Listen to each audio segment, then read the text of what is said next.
Yo, what's up, everybody? Welcome back to the only football podcast. Tonight, we're going to be recapping week 17. We've got one more week of football left before the playoffs, so make sure to savor this NFL, everybody. After the recap, we're going to do our top five, and of course, we're going to end it off with the Chives with Kyle. Let's get it.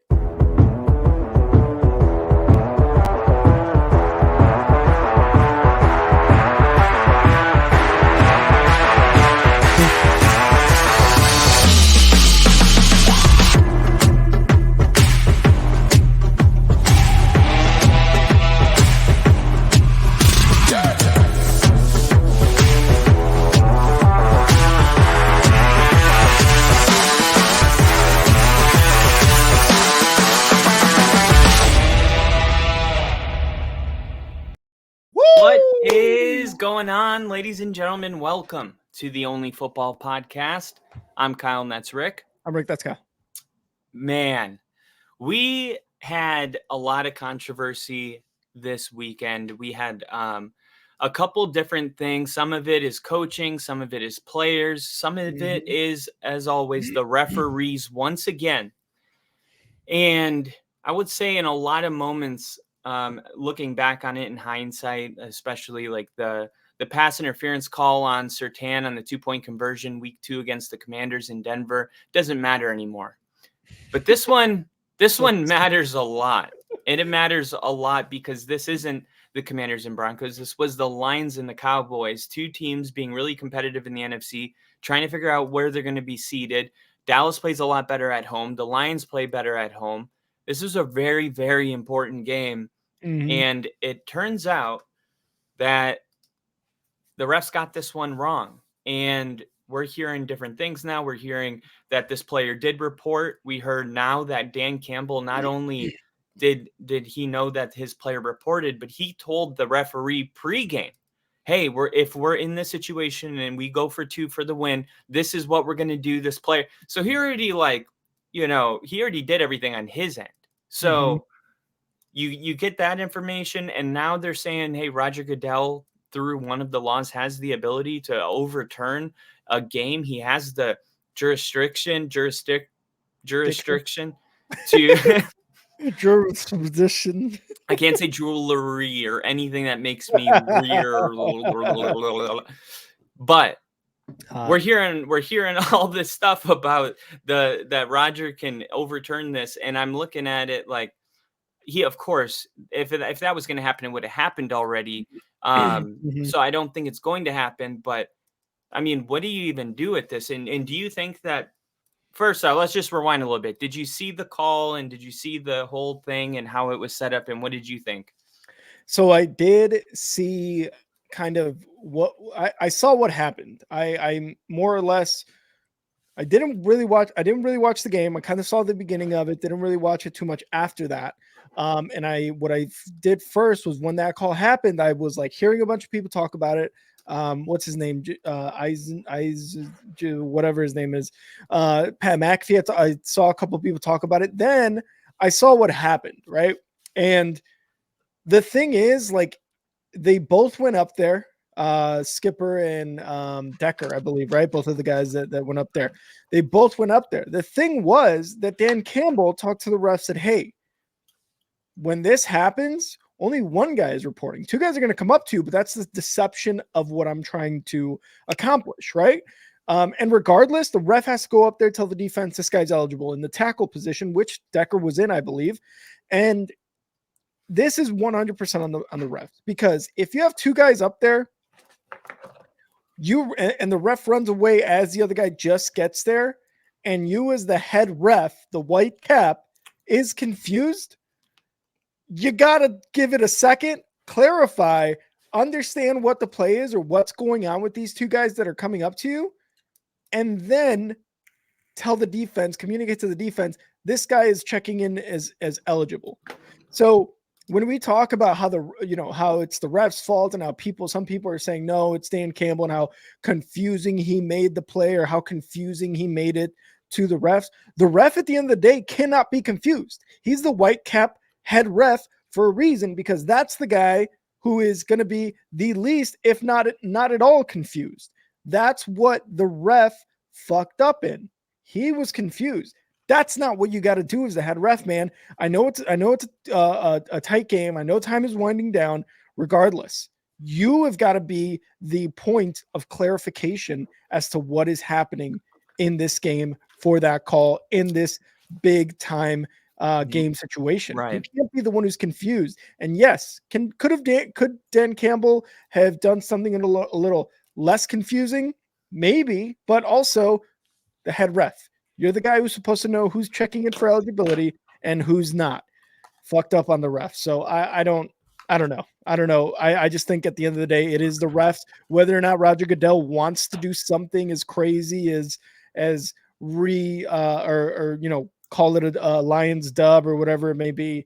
Dan Campbell said 2 opportunities to tie the game going overtime, and he missed on both. The first, the one after that was an offsides by the defense, and then the one after that was just an incomplete pass by Goff. So, do you think it's like shamed or something? Like, why don't we see this more often? Do you think, like, even if a ref wanted to reverse a call, do you think it's like a toxic part of the culture that it's like kind of like how if you're not safe to fly, say you're not safe to fly, but don't say you're not safe to fly, kind of a deal? Like, because I just wonder, when it's clearly wrong, and this isn't just football, I've seen this in basketball this year, where they look at the replay and they're like, oh yeah, that's blatantly wrong, but they don't go back and they don't make the adjustments. And this is a game where I think with how important it is, it's just, if you go back and make that adjustment, it's almost like the NFL is admitting that they're wrong. Man, if they just go, we already know they're wrong, but for some reason, it's like worse if they admit it, if that makes sense. Yeah. And is in terms of that, right? Like, I don't know, man, because there's 2 sides to the coin. If you're a ref in that situation and they came back and said, hey, our bad, play stands, 2-point conversion is good, right? Now, Dallas is mad. Well, why are you throwing a flag? Why is there this discussion? Well, Dallas fans are angry, but at the end of the day, they did get it correct, which I think is the most important part of any situation that you find yourself in as a ref. Even NBA refs, right? Like, they go back for 3-pointers, for example. Oh, they're calling it a 2. Let's go back, rewind it. Oh, yep, he is beyond the arc. Therefore, it is a 3. Is it close? Sure. Is he on the line? No. The point is, they got it right. They went back. It's a 3-pointer. MLB, one of the leagues that took forever to incorporate instant replay in general, is doing that now. And yes, when a player thinks that a ball was actually a ball and not a strike, tap his head, give it a quick little motion. Okay, ump was wrong. It is a ball, not a strike. Take your walk, something like that. Why are refs doing this, man? And I think the thing is, NFL refs, those are part-time jobs. Those are not full-time jobs like your MLB, like your NBA. Yes, the season is shorter in terms of games played. But like, this is why this shit happens. One, you don't want to take responsibility. 2, these guys have jobs in the off season that have nothing to do with reffing, and use that entire year, the rest of the off season, to hone your skills, to be able to call stuff on a quicker pace, to be able to discuss this, to be able to go back and say, you know what, we were wrong.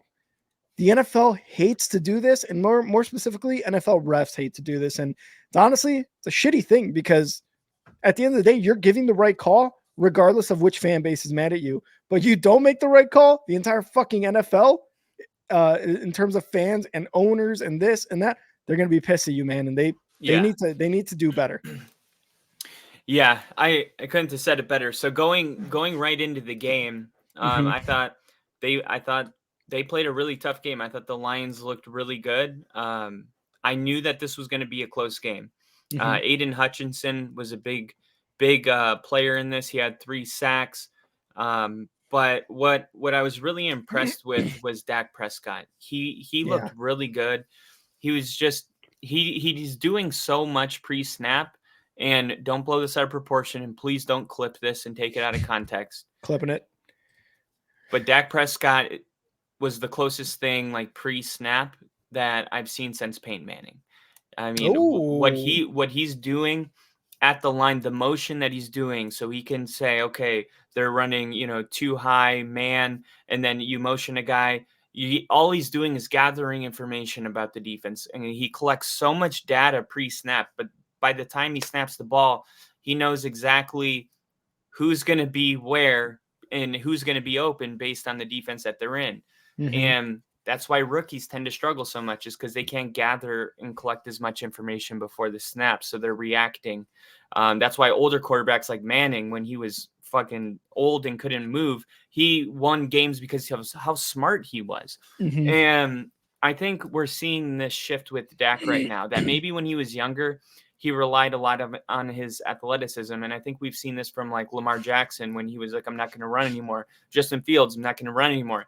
Yeah. But I think Dak Prescott actually successfully made his transition. I think he's fully bridged into a quarterback that can beat you between the eyes. He's a big brain dude now, and Mm-hmm. he's out there and he makes good decisions. Like, I feel like those interception problems, they seem not as serious as like Josh Allen's. Remember, we were talking Mm-hmm. about Josh Allen, and it's like every year we're talking about him. Like, we were talking about Dak Prescott just like that a couple years ago, and we haven't been talking about it this year. We did talk about it last year, but not this year. And I just look at this Dallas team, and I picked Detroit to win this game. I think Detroit should have won the game. Mm-hmm. And I stand by my pick. I think Detroit is a Super Bowl team. I think they're going to be the team that plays the 49ers in the NFC Championship. But Wow.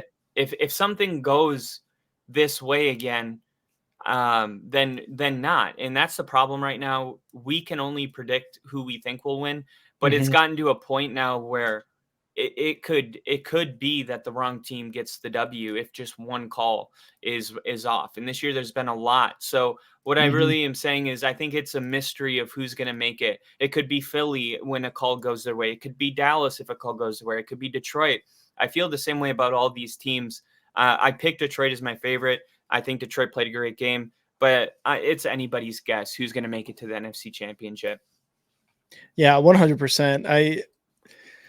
I could definitely see the Cowboys and the Niners being that NFC Championship game for sure. And the way, the Dak played, CD Lamb, Jimmy Johnson got inducted into the Ring of Honor for them. So you knew Oh, they were that was playing with awesome. they were playing with a little extra, right? Like they wanted to win this one. And, they won it in a way that, yes, there's a lot of controversy around it, but at the end of the day, they won the game, man. And yes, Dak almost 350 yards passing, 2 touchdowns. He had 1 interception, but CD Lamb has been absolute beast this year, man. 13 receptions, 227 yards and a touchdown. I think, let me see. I saw something here where he became like he broke a record or something in this game. CD Lamb did, and it was ridiculous, like a Michael Irvin record, and I think it was like amount of receptions or something like that. Regardless, it was a great game by CD Lamb. It was amount. It was a yardage thing. I think it was amount of 150-yard games or something, or it was. Oh no, it was most receiving yards in a game. Oh, okay. So it was most receiving yards in a game. Yeah. Dude, he's a monster, man. CD Lamb, his rookie year, like everybody was saying, he's good. And yeah, his rookie year is his rookie year. It is what it is, but he has just turned into an elite wide receiver with how well he's been playing these last few games, in really the home stretch of the season. The Cowboys, by the way, get their 16th straight home victory. They are a perfect 8-0 this season at home, or 9-0, whatever it may be. And they came away with the win. It wasn't as convincingly as you would have wanted, because it is a Detroit defense that has given up quite a bit of yards and points up to maybe lesser teams, really, if that's what you want to say. So not as convincingly as you wanted the Cowboys to win, but again, a win is a win.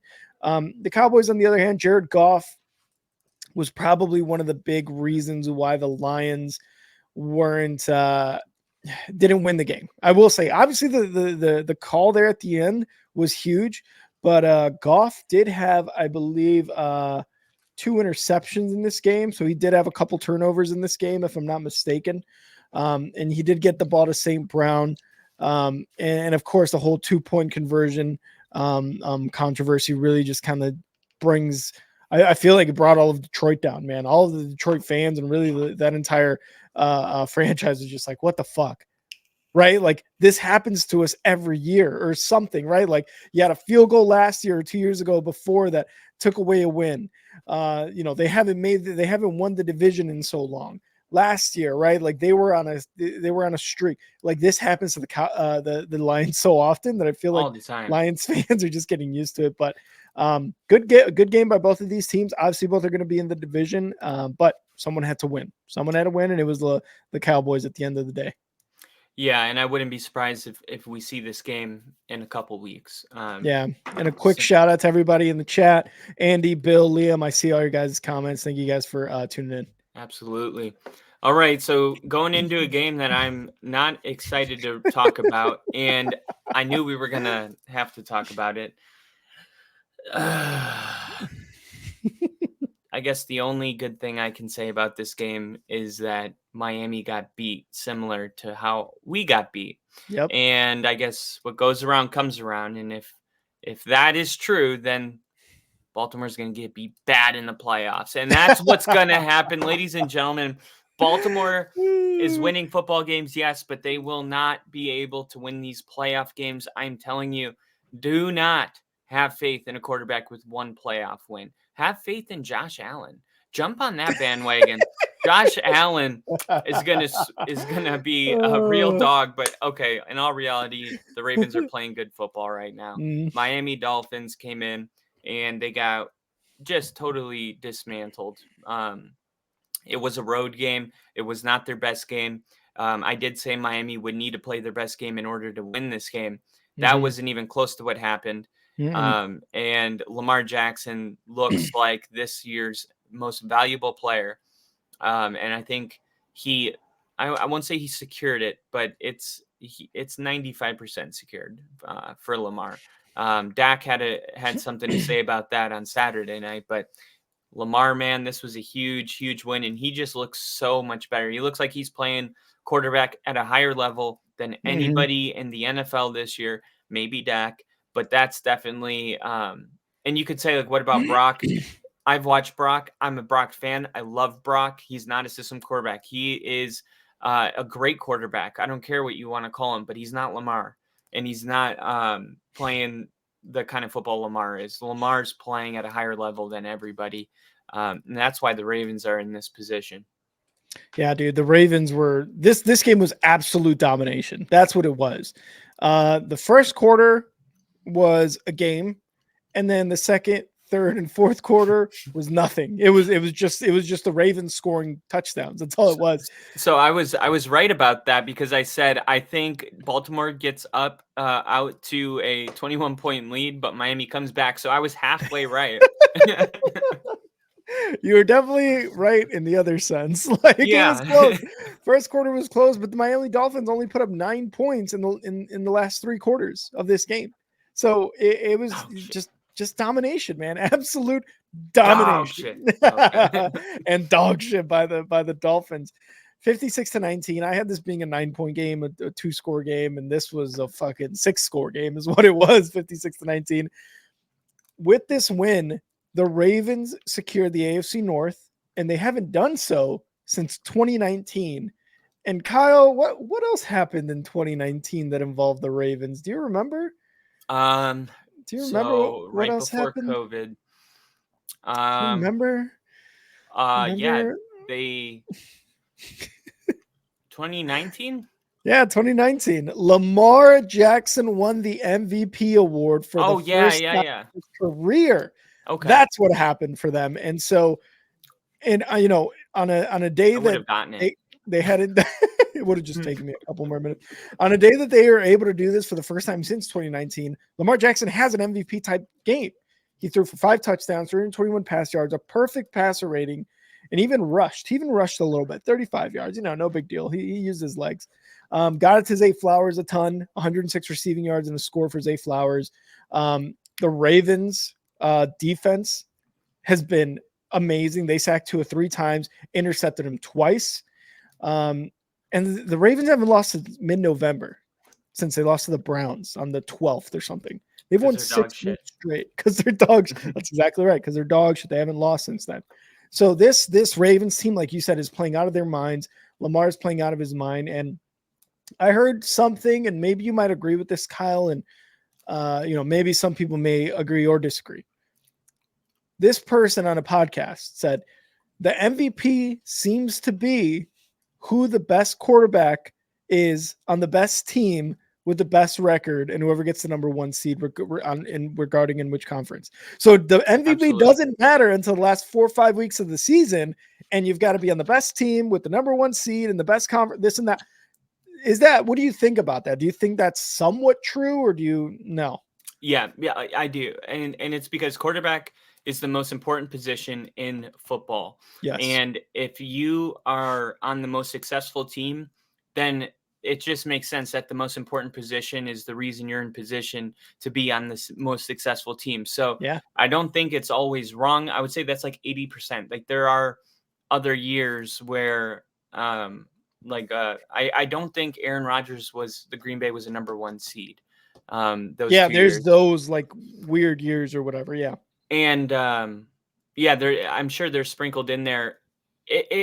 That's the law. But if one quarterback throws for like 5,000 yards and 48 touchdowns, then then that's the performance. But if everybody, this is a great example. Like this year, everybody's kind of like your elite quarterbacks are still only throwing 30 touchdown passes this year, somewhere around there. So when you're having a year like this, and I think it does the nod goes to the number one seed, the team that's the best team in the AFC or the NFL. And for the most part, I kind of agree, right? Because like you said, even Aaron Rodgers, when he won the MVP the last time, the Green Bay Packers were not number one. They weren't this dominant team or anything like that. There are going to be those weird years. But yes, the defense, the Ravens, I know you said he's only got one playoff appearance, and it was a bad one, I believe, for Lamar. I just think this year is a little bit different. This defense is so dominating. The way Lamar has played in the last few weeks, importantly, has been amazing. It's been dominating, and I think they have a much better shot going into the playoffs. Obviously, they're going to have that first round bye, but I think they can actually, get a win here or something. So as far as the Dolphins, man, the Bills are going to win the Super Bowl this year. 9:53, January 2nd. January 2nd, Tuesday, January 2nd, 9:53 p.m. Central Time. The Buffalo Bills are going to win the Super Bowl this year. It is that type of year. Kyle needs a nap. As far as the Dolphins go, David Achane still able to rush for over 100 yards. Tyreek had 75 yards receiving, which isn't a normal Tyreek game. They did have Jalen Waddle out. They did have Raheem Mostert out. But, I mean, they were just overmatched, man. I mean, what's his name? The linebacker that they got from Denver last year. Chubb? Bradley Chubb was injured in this game. Yeah, he got hurt in this game. But I think regardless of all those things, I don't think it would have been I don't think it would have been closer, even with all those guys healthy in the game, whatever it was. It was just an overmatched game by the Dolphins. And this continues those worries of, yes, they beat the Cowboys last week. That was a good game between two teams who struggle against above 500 teams. It just kind of gives you that like not so fuzzy, warm feeling as a Dolphins fan that the Dolphins can compete in the playoffs. And regardless if that's true or not, you get stomped out by the Ravens like that, a number one seed in the AFC. You're not confident. Stomped the 49ers though. Exactly. Everybody's getting stomped by the Ravens right now. That's true. So maybe it is just the Ravens are going on a dominating run. That's what I think it is. I think Dolphins are still good. Mm-hmm. It's kind of like how the 49ers were beating every NFC team. Yeah. And it was like, no, the Cowboys aren't bad. The 49ers are just good. And then it's just matchups like the 49ers, Ravens. The Ravens blew them out. But nothing about that made sense because we've seen the 49ers dominate really good teams. So it doesn't make sense that they would get dominated by the Ravens. I think sometimes you just – that's the thing about the NFL. NBA, you get 7 games, best out of 7. And you feel like, okay, the better team won, bigger sample size. Like any given Sunday, the 49ers can just shit the bed, lose Trent Williams, and get blown out. You get 4 quarters. That's all you get. So But yeah, man, Ravens just being dominant right now. Absolutely. And the team that I keep talking about, the Buffalo Bills, and I think there's a real case to be made. Yeah, Buffalo didn't blow out New England, but New England's playing competitive. Mm-hmm. They just beat the Broncos with a lot to play for last week, Mm-hmm. and they were at home. They get the win. The Bills offensively struggled a little bit, but when I look at some of the other games that happened, like Cincinnati going into Kansas City, I look at how Kansas City's down 10 and they have Jake Browning. And I look at this Bills team who's been winning football games. I think they've won like 6 of their last 7 at Mm-hmm. this point. And I'm just like, why not Buffalo? Who's the better team? Miami getting blown out by the Ravens? Like, Mm-hmm. who is the biggest threat to the Ravens right now? I think it has to be Buffalo because Josh Allen is playing at a high level and Buffalo's offense is doing better than Kansas City's. So I think right now, if you're a Buffalo fan, Denver beating you on Monday night was like your low point of the season. And now you're like, hey, let's rally like the Giants in 2007 and just who knows? Like, let's just believe and play for each Mm-hmm. other. This is the type of year where they could go to the Super Bowl. Yeah, and the Bills, like you said, they're definitely up there in terms of who can absolutely challenge, a team like the Ravens or really anybody in the playoffs, right? Because they had a crazy, crazy season, and they kind of silently, sneakily have turned Week 18 into a battle for playoffs or you're out, and the AFC East title. Really, they beat the Dolphins. They're going to be AFC East title champs in a year. Middle of the year, we were like, there's no way this team has it. Then what happens? They go and fire their OC. They get Joe Brady on there. They make a trade line acquisition of Rasul Douglas, which I'll mention here in a bit. And they stop relying on Josh Allen's arm to win the game. Instead, they go with James Cook rushing the ball. They rush the ball a lot more. Again, their first 1,000-yard rusher since fucking Miles Sanders or whoever it was back in like 2017, like before Josh Allen's time or right around there, right at the beginning of it. So they made a lot of adjustments mid-season because they knew we're a good team. We can be a playoff team, regardless of how the middle of the season is going or how the season has gone thus far. And that's exactly what they're doing. I said I'd mention Rasul Douglas, real MVP of this game, man. He had a pick six, and then he tipped the pass for an interception, which was Zappy's third of the game. Josh Allen rushed for 2 touchdowns. Again, not necessarily relying on his arm because he didn't have an amazing game passing, but he rushed for 2 touchdowns. Again, the running game has been very important for the Bills in this stretch of the season. And they've won 4 straight, 5 out of 6.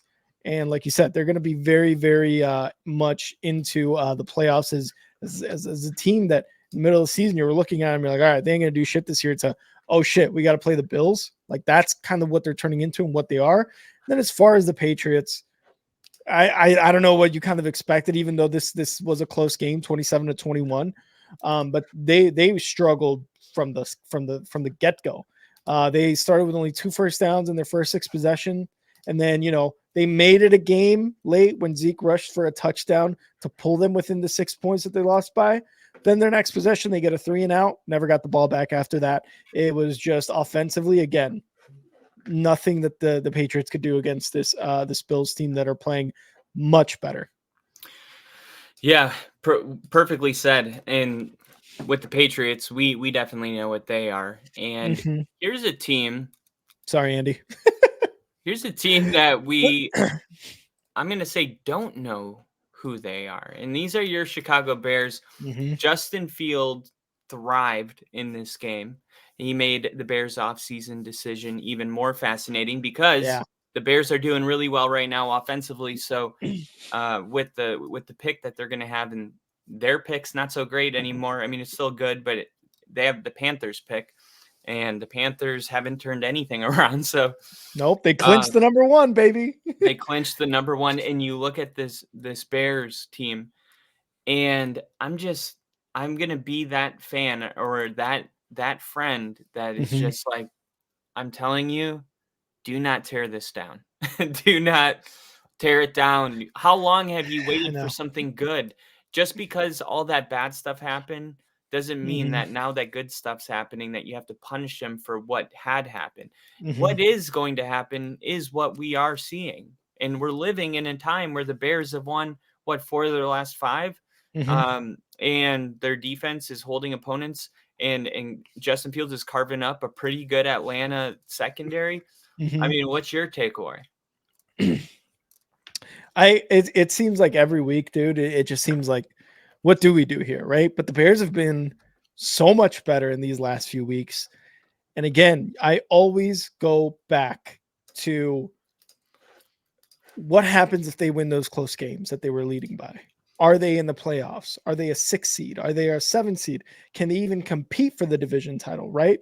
So I don't know. As far as how Justin Fields is doing, he's doing so much better. Ever since he's returned from his dislocated thumb, he's done better than worse. You know what I mean? Like, he has had really good games and he's had some shitty games, but those really good games have overshadowed those kind of bad decisions, those bad games that he's had since his return. And really, I am so confused at this point, kind of like last year.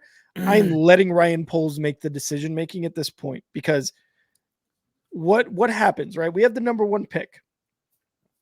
Do we go get Caleb Williams, a Drake May, whatever, Penix, whatever, whoever fucking quarterback they want to get, right?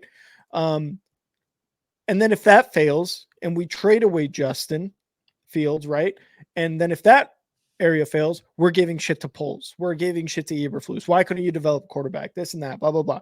If we stick with Justin, trade away the number 1 overall pick, maybe get a Marvin Harrison, maybe get a Rome Odunze from Washington, or even go further back in the draft and pick up an offensive tackle or a defensive tackle, Yes. and then Justin Fields does not pan out, now we're giving Poles shit about not picking a quarterback when you knew Justin Fields wasn't the guy. Instead, trying to go defense when our defense is already good, trying to go offense when our offensive line is very good, or we could have picked up offensive. Like, there's no way to win this as a Bears fan. So I really, at think the end of the day, I'm just putting my trust into Poles' hands. I think the way you guys win it is by moving back and taking like an extra 3rd round pick and then selecting Marvin Harrison. Because look at this. This tells me everything I need to know about the Bears right here. Next gen stat of the game, Justin Fields faces lowest pressure rate in a game this season, Mhm. 35.9 against the Falcons. Most of his production came on longer dropbacks, 257 of 268 passing yards on dropbacks over 2.5 seconds. It's amazing what can happen when Justin Fields has a little bit of time to throw. And Yep. everybody's looking at, oh, he's made some questionable decisions. Well, the offensive line has been pretty questionable, Mhm. and you're giving him some time. I think if you really want to know what a quarterback is, give him time to throw. That is pretty telling. If Yeah. if you give a quarterback a good pocket, you find out pretty quick if he's got it in him or not. And they did that for Fields on Sunday, and he Mhm. almost dropped 40 on the Falcons. So I think this idea that there's something better out there is not the approach. I think if anything, he proved based on what the data is telling us that the Bears should invest in weapons, not replacing him. Yeah, and that's definitely like one of the ways of thinking, and that's definitely one of the ways that I've kind of looking at too, because our offensive line does have some key pieces. Darnell Wright, who we just drafted, Tevin Jenkins, who we got a couple of years ago. Really, it's everyone outside of there, because even Jones, Braxton Jones, he's been solid a few games and then he has not been good on some games. So it's like, do you really want to roll with that on the fence guy where he has good games, doesn't have good games, or do you want to draft somebody? Okay, let's draft somebody, turns into a Darnell Wright and has a really good rookie season with some rookie mistakes.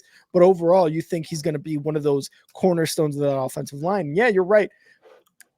When Justin Fields has time, he can make plays happen either with his feet or with his arm. And if you get a Marvin Harrison Jr., because a lot of times, it's happened plenty of times this season where Justin Fields has plenty of time to throw 4, 5, 6 seconds and he can't get a throw off. And all of a sudden, now it's when the pressure starts coming and he gets sacked or he has to run for a loss, things like that. When you have a DJ Moore and when you have a Marvin Harrison Jr. and you got a Cole Kmet, those guys are going to create space for themselves because DJ Moore is already a number 1. Cole Kmet is becoming a very, very elite tight end in his first really kind of breakout year. Last year, I more or less was breakout, but this one has been his real breakout. And then you add a Marvin Harrison Jr., who's going to be a rookie. He's going to get a lot of shit, but you know in the future, he's going to be one of those fucking dogs that can be a number one. All of a sudden, you got 2 number one wide receivers on a rookie contract and on a contract that he deserves in DJ Moore. So yes, the offensive line definitely needs help. Khalil Herbert and Roshan Johnson can absolutely man the running back game. And then our defense is just coming together. You got to pay Jalen Johnson, though. You have to pay Jalen Johnson if you're Ryan Poles. You got tons of money. Pay the guy. Our defense is coming together along. Like you said, we're building something, and it's almost there. Offensive coordinator and Getsy has to go. Eberflus, I like the way he's been calling the defense. He did something that Alan Williams at the beginning of the season could not fucking do to save his life. So if Eberflus wants to stay on as head coach, I don't love it, but I love what he's doing with the defense. And it showed in this game. They picked off. They came away with the ball 4 times on interceptions. Yeah, 4 interceptions. 2 by Tyreek Stevenson. Yeah. Tyreek Stevenson, rookie, 2 interceptions. Kyler Gordon had one, and TJ Edwards, our offseason acquisition at linebacker, also had one. It was a dominant victory for the Bears as a team. Offense, defense, shit, even special teams, really, really had just a good overall game. And, the Falcons, on the other hand, not great at all. They did feed Robinson and London a lot, which during the stream, if you guys were tuned in for that, that's what I said. I was like, just like Kyler Murray and the Cardinals last week, you had to give James Conner the ball and you had to give Kyler Murray the ability to throw more time. And they didn't do any of those things. That's why they lost. In this game, you had to give Bijan Robinson the ball more and Drake London, which they tried, and they did get a lot more than what I was expecting, but they still couldn't come away with the win, and that's why they lost. I mean, you had Algier go for a 75-yard touchdown pass on a screen pass, and I was like, oh, shit, this might be the downfall right here. And Taylor Heineke running for like 30-yard run. That was weird. Yeah, and even Heineke, like after all those picks, Desmond Ridder came in for him too and threw a pick, I think, too. So the Bears as a whole were a great team. We're very aggressive. We're very much there. Like it was just an all-around team win, I will say. But yeah, man, it's just Fields is giving me a little more confidence. Eberflus is a head coach, still not there on the confidence, but as far as a defensive guy, 100% with him. Get rid of Getsy, add some players in the draft. And I know Andy hates that we're talking about Marvin Harrison Jr. to the Bears, but hey, Andy, you might be needing a quarterback, and Drake May and Caleb Williams are going to be up there. I mean, there's a couple other ones, right? There's Russell Wilson will be a Patriot, or that. I mean, you know what I mean? So yeah, I think Marvin Harrison should kind of be the least of your worries at this point, Andy. But for the Bears, I think is going to be a good acquisition. If Fields stays, Eberflus stays, and just that team continues to move forward in the way that they are. And it's a good lesson to be learned about, how sometimes what you see on the field is just as a fan, it comes off a certain way, but this is the same guy and he's turning the defense around. And this is the same guy that it just, to me, tells me how big of a role talent plays. Like, coaching is important, but talent is huge. And you see, like, since they got Montez Sweat, they're like a whole new team. And that's why I could not believe the Commanders would part ways with that guy. Like, I get Chase Young. Like, I get that one, but I just felt like, man, that is a piece. And immediately I wonder if they have selling remorse watching, the Bears and him have so much success. Yeah, and I was going to say something. I forgot what I was going to say, but they have 7 wins now. They can win next week at Green Bay at Lambeau. They'll have 8. That's 5. That's a 5-win difference from last year. So while for the most part I don't like the way Eberflus, coaches a football game, me neither. It's progress in terms of in the right direction. Yes, you're going to tell me my team went from 3 wins in the first pick to 8 wins in the first pick. Like, that's progress no matter what sport you're fucking rooting for. You know what I mean? Why do we have the same team? Because we started this podcast. That's why. Like, last year, our quarterbacks were sacked 50 and 51 times. We both had 4 wins. And Yeah, then 3. I think you had 4 or you had 3. Something like that. We had 3. yeah, it was low. It might have been as high as 5, which isn't high. But Yeah. then this year, both teams fucking suck, and then they at some point get kind of hot in the season and finish 8 and 9. Yeah, except Literally in the same team.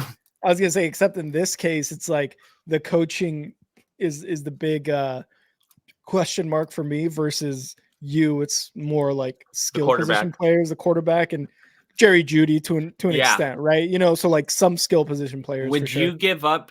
Would you give us Justin Fields if we gave you Sean Payton? You said what? If you gave us Justin Fields, we would give you Sean Payton. Would you take that deal? Um, Wow, what a question. oof. Maybe. I think I would. I mean, and then we're talking about bringing in a quarterback who would be in a much better position than Justin Fields was when he was coming into this organization. With Sean Payton as the head coach and the guys he brings for maybe offensive defense, I think and he would probably draft Caleb Williams. I think so too. Yeah. We can only dream. The Houston Texans finally bounced back against the Tennessee Titans. They had been without CJ Stroud, so I'm not even going to say that they weren't performing very well. No shit. They lost their quarterback. I know people were kind of down on them. I'm like, don't forget, this is one of the most dangerous teams in the AFC. They have, I think we've all gotten cute on the Texans, and we're way off on this one. When CJ Stroud was throwing for 400 yards a football game, and I know that they got that injury with Tank Dell, but they still have Nico Collins out there. He led the Texans in receiving in this game. Devin Singletary is carrying a load on the ground right now, and he's doing it really well. Houston struggled on third down, and they only had 1 offensive touchdown. But CJ Stroud, it's his first game back in a couple games. I think that, they did enough to get the win, and I think CJ Stroud will have a much better week next week. And I'm thinking if this Texans team gets in the playoffs, that would be my like dark horse team to watch out for. Definitely agree. And Andy, thanks for tuning in. We'll see you next time, man. Hearts. The Houston Texans, man. It's great the fact that they have CJ Stroud back, and I'm sure a lot of Texans fans are just like, whew, this team was going downhill fast without him. And he came back. He had a good game, over 200 yards passing, and he had a touchdown. His 21st of the season, by the way, for a rookie fucking quarterback. That's crazy. Amazing. That's crazy to even, think about that. I was over here cheering Justin on, being like, 12 touchdowns. Let's go. Did you know that Jordan Love has 30 touchdown passes this season? Insult stat. Yep. No Bears quarterback in the history of their franchise has ever had 30. And Jordan Love got it in his first year. Isn't that fucking crazy? You got to go back to, I forget the name of the quarterback who did have 30 touchdowns, less yards, I believe, if I'm not mistaken, or like 29 touchdowns and still less yards than Jordan Love. It's ridiculous, dude. Jordan Love is like, but it doesn't even feel like that's true. Like, I'm like, there's not a year sprinkled in there with Jay Cutler and Brandon Marshall. Nope. Not 1 year with that duo, and that was probably one of our best ones, from recent memory. So, the fact that CJ Stroud got 21, it's like, damn, this is ridiculous. Like, why can't the Bears ever hit? But I think we might have, with Justin Fields going forward in the future. See how that goes. Yeah, I think it's just a couple more years extra, right? He could be the next Mahomes. God, dude, I fucking hope so. You saying that just gave me a boner. Other than that, how well CJ Stroud played the Texans. Can be saying that all the time now. He's like Mahomes. What's up, Rick? Justin Fields is going to be like Mahomes. Stop. You know what that does to me? Just at the dinner table. Going up to the board. They got a boner. Wives at the table. Watch this. But the Texans defense had a fumble 6 in this game, which was awesome for them. Again, it's nice for the Texans, I'm sure, to be able to see this team dominate the Titans 26-3 with the way they did. And the Titans, dude, there's really not much to say. Their offense looked lost. And especially after Will Levis went out with a foot injury and you had Tannehill come back in. And dude, I made a note here. Tannehill and Derrick Henry, dude, they look so old. They look old as shit in terms of the way they're playing. Like, I know I'm old. I know I'm football old and old in general. We're also But not trying wow, to play professional sports right now. that's true. That is very true. We talk about it, which is just as hard. I would talk about. But I've hit that age where I shifted. I think about coaching now. see, there you go. There you go. Yeah, It's like when an like I need to be actor's out like, there. when an actor's like, all right, I think I'm gonna get into directing now because I can't do this shit anymore. Exactly. But yeah, man, that Titans team was nowhere to be found offensively and defensively. I mean, they did what they could against CJ Stroud and them, but that team, even with what's his face at head coach, like they're just not good this year, and it shows records wise and their offense. You know, AJ Brown, huge deduction, and they tried with DeAndre Hopkins, like you said earlier in the season. They tried to replicate that. It's not the same. It is not the same. That's why the Titans are looking in the mirror right now and being like, who the fuck are we and what do we want to do this offseason? They got a lot of holes to fill. Yeah, and it's not their coach, I believe. No, definitely not. Definitely not. That's the one thing that I feel like, man, it's nice to already have that coach. It really is. Because absolutely. Because like with the Bears, you brought in Poles, you brought in Eberflus, and they took over a team with a second year Justin Fields, and it's like we already have questions about two of the three of those guys. You know what I mean? Yeah. So it's nice to have that coach. All right. Well, this is going to be probably my favorite game to talk about, and rather than putting up Indianapolis Colts 23, Las Vegas Raiders 20, we will talk about it like this. I love it. I fucking love it, dude. The Raiders eliminated from the playoffs once again. Man, feels good. Feels good. Just to know that they're not going to be in. They don't. I mean, it's a good story, but there's no way they would have like done anything in there, so it doesn't matter. No, never. Now, moving forward, maybe they can. All right, I'll stop being a dick. Here you go. I love it. This was the game that I think. Did we say game of the week? It was up there. We were like, this might be a good game. Wasn't my game of the week. I think it was your game of the week.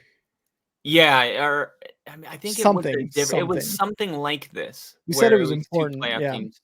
But the Colts remain in position to get into the playoffs with this win. Jonathan Taylor had 96 rushing yards.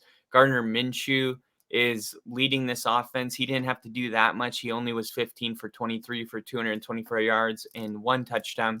He was sacked once and was pressured on a season low 24% of his dropbacks. So when I look at this game, I thought the Colts were just very, very balanced. They didn't have to do too much to get the win. But it's a really, Raiders team playing competitive at home. So they definitely are good enough to maybe get into that postseason wildcard position, I think. Yeah, and they have actually a really good opportunity week 18 to get the division crown if they can beat the Texans and the Jags lose. Like they need those two things to happen, obviously. But week 18 is huge for the Colts. Can they get a wild card? I don't know. I'd have to see what exactly is a part of that, and we will probably go over that during our predictions episode on Thursday. But they have a really good shot at the division, which is not something you thought you would think when in week 6, 7, or whatever it was, you hear Anthony Richardson, their rookie quarterback, is out for the season.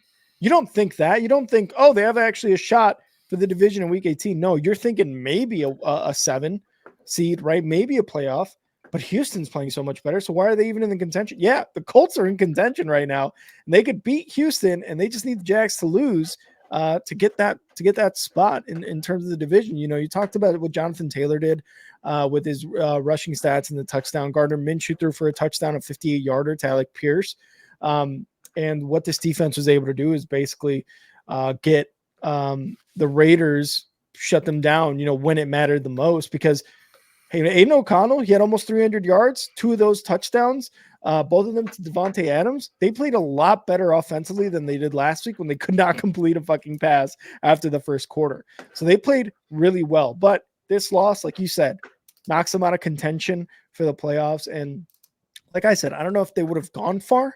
They were definitely looking at a first round exit if that were the case, if they were, by some miracle get into the playoffs. But you know what? The Raiders, for kind of all the ups and downs they faced this season, the firing of McDaniels, um, and their GM, Devontae Adams being unhappy with the play, Jimmy G not really being the guy that they signed in the offseason, going with Aiden O'Connell. And there was another quarterback, right, that they went with for a little bit. Forget the name of the quarterback, but after that they went with Aiden O'Connell. I can't remember his name either. Yeah, I can't remember either. But AP, their interim head coach, he's making a really great case for himself to get that job for head coach. Yeah. He definitely should. He's won the locker room. That's easily, the one thing you can't lose. Mm-hmm. Yeah, that's what they say. So by default, he should win the job. If I'm the owner, he's got the job, and then we'll give him a 1-year contract. Okay, I'm not saying let's put this guy to a 10-year, but he's earned 1 more year. Like a John Gruden. Yeah, we're not going to John Gruden this bitch. I think the Raiders are paying 2 coaches right now that aren't on staff, John Gruden and Josh McDaniels. So they got to make sure that this next guy is a home run. So that's why maybe John Harbaugh would be or Jim Harbaugh would be in the conversation, but we'll save that for the offseason when we're fishing for things to talk about. Yeah. Let's talk about the Jags, since we were just talking about what's at stake next week. Brian Hoyer. Thanks, Bill. So the Jags, they have been kind of an interesting team. They were my prediction to be a number 1 seed, and it just at one point in the season, around week 7, 8, it looked good, and then they kind of had this midseason collapse, and this was what we said, a get right game. Jacksonville's defense shuts out Carolina. They definitely got right. Ingram, Beathard, and Travis Etienne had, I think, all had a good enough game, and the Jags are still in the playoff race with this win. But if Trevor Lawrence isn't going to be healthy, I think it's just a matter of time. It's like a ticking bomb. You don't. I would say most of the time, who wins the Super Bowl, who goes to the Super Bowl, and that's what's really important. Most of the time, you can tell based on November and December who's going to make it there. It doesn't matter what you did all year. If you're the hottest team in November and December, you're going to be the favorite to win. And the problem is Jags are benching or having to sit Trevor Lawrence week 17. So even if he plays next week, you can hardly say that the Jags have real momentum going into the playoffs, no matter what happens next week. And I think that's going to hurt them ultimately. And I think it hurt their chances of making it to the Super Bowl this year, which I thought at one point that they could.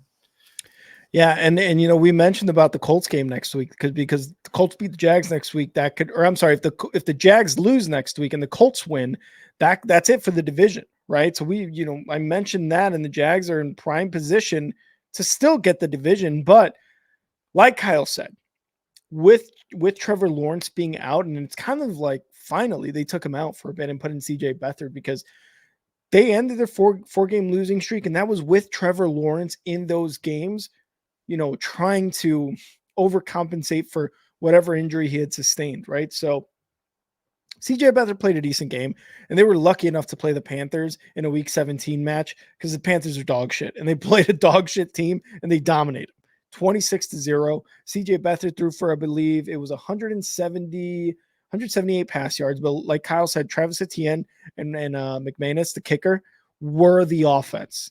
Travis Etienne rushed for 2 touchdowns, and McManus got the rest of the points on kicks.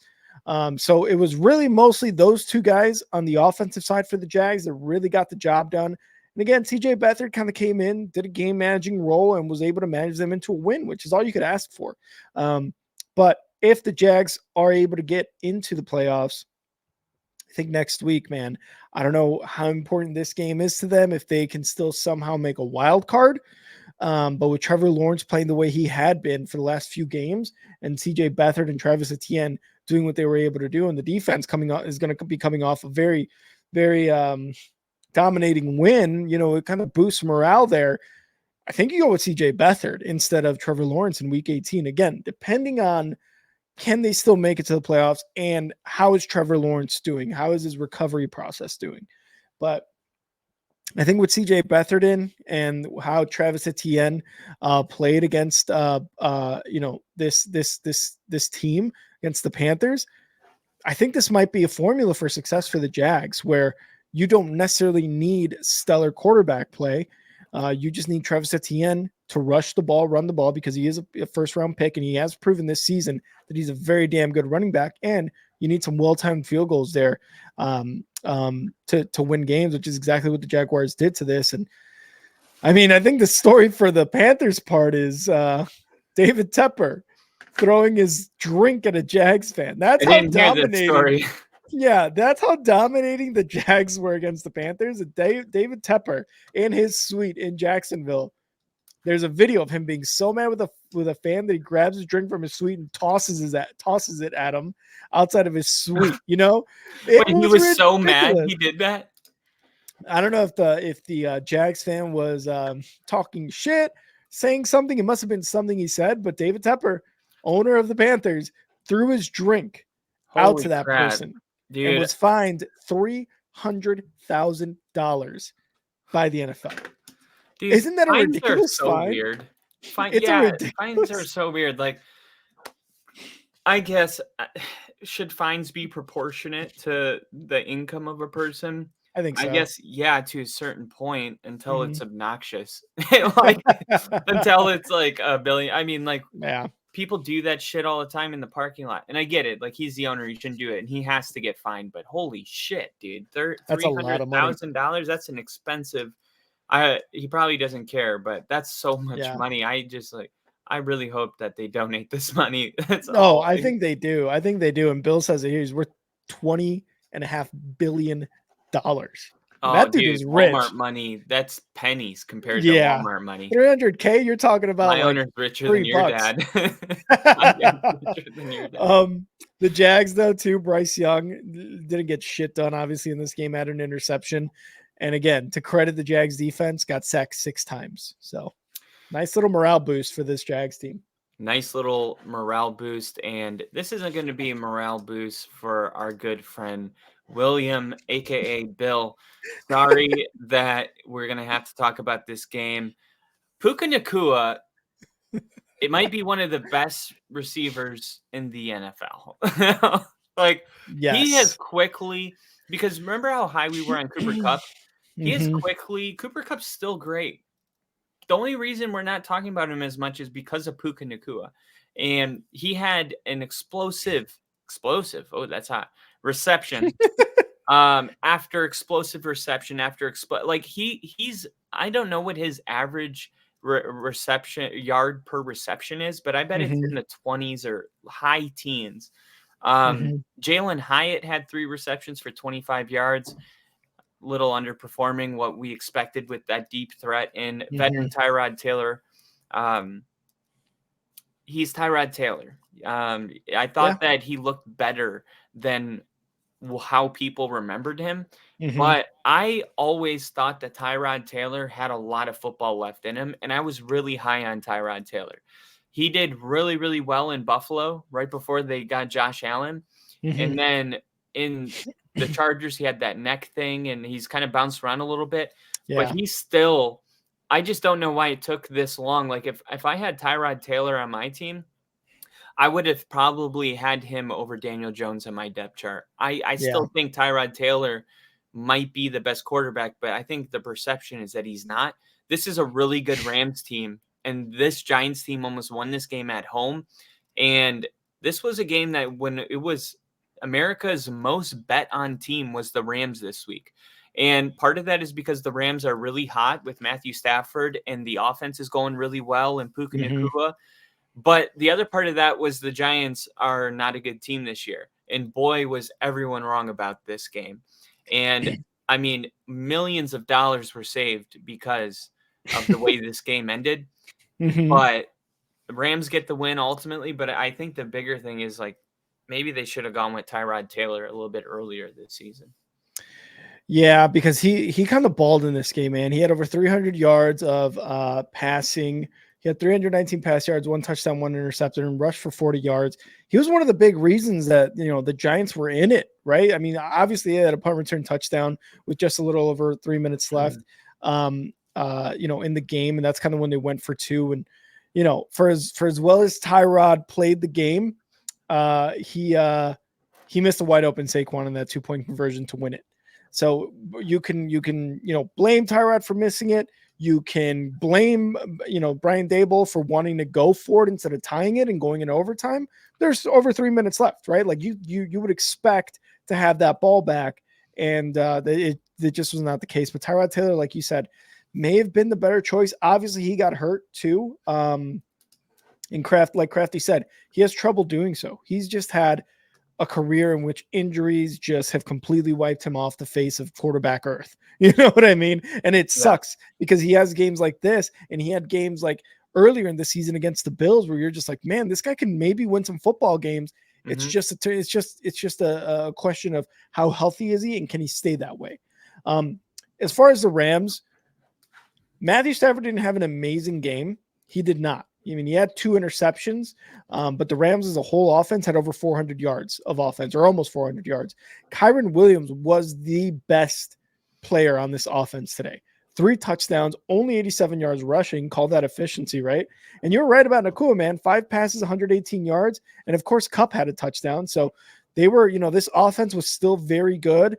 And it kind of goes to show that this offense doesn't go as Stafford goes.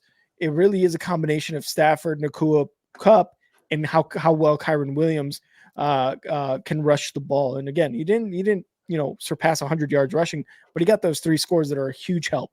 And the Rams were able to secure a spot in the playoffs with that win. And of course, the Steelers beating the Seahawks, which we'll talk about in a little bit. Yeah, and the Rams were a lot of people. It was their dark horse team. And I know we even had people that were watching the stream that were like, the Rams, I think, are the only team that can compete with San Francisco. We had people saying things like this when the Rams were putting up, because remember this, the Ravens beat everybody, like really bad. Now, when the Ravens and Rams played, the game went to overtime, and it took a punt return to put the Rams away. After that game, everyone was like, the Rams are the team that can, make a playoff push and maybe make the Super Bowl.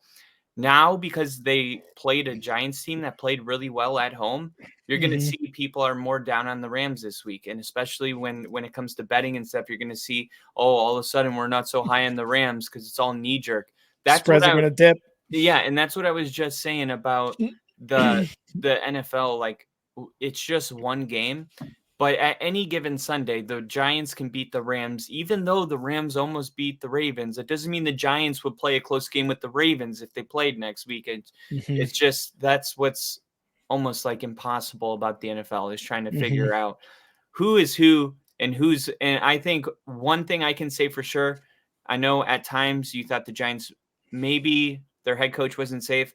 I think the way that the Giants are playing right now with nothing to play for, I think it's inspiring enough where you got to keep your head coach. You got the right head coach, but you've had a carousel of quarterbacks this whole season, and the Danny DeVito, I mean, it's not going to get it's a good story when you got it's a good story when it's a down year, but if you want to win Super Bowls, we got to have better things to talk about. And this is what I think Brian Daboll can bring to New York, a championship eventually. And really the big question for the Giants, and Bill obviously is going to be one of the fans that is going to be pondering this, is like, do you go back to Danny Dimes?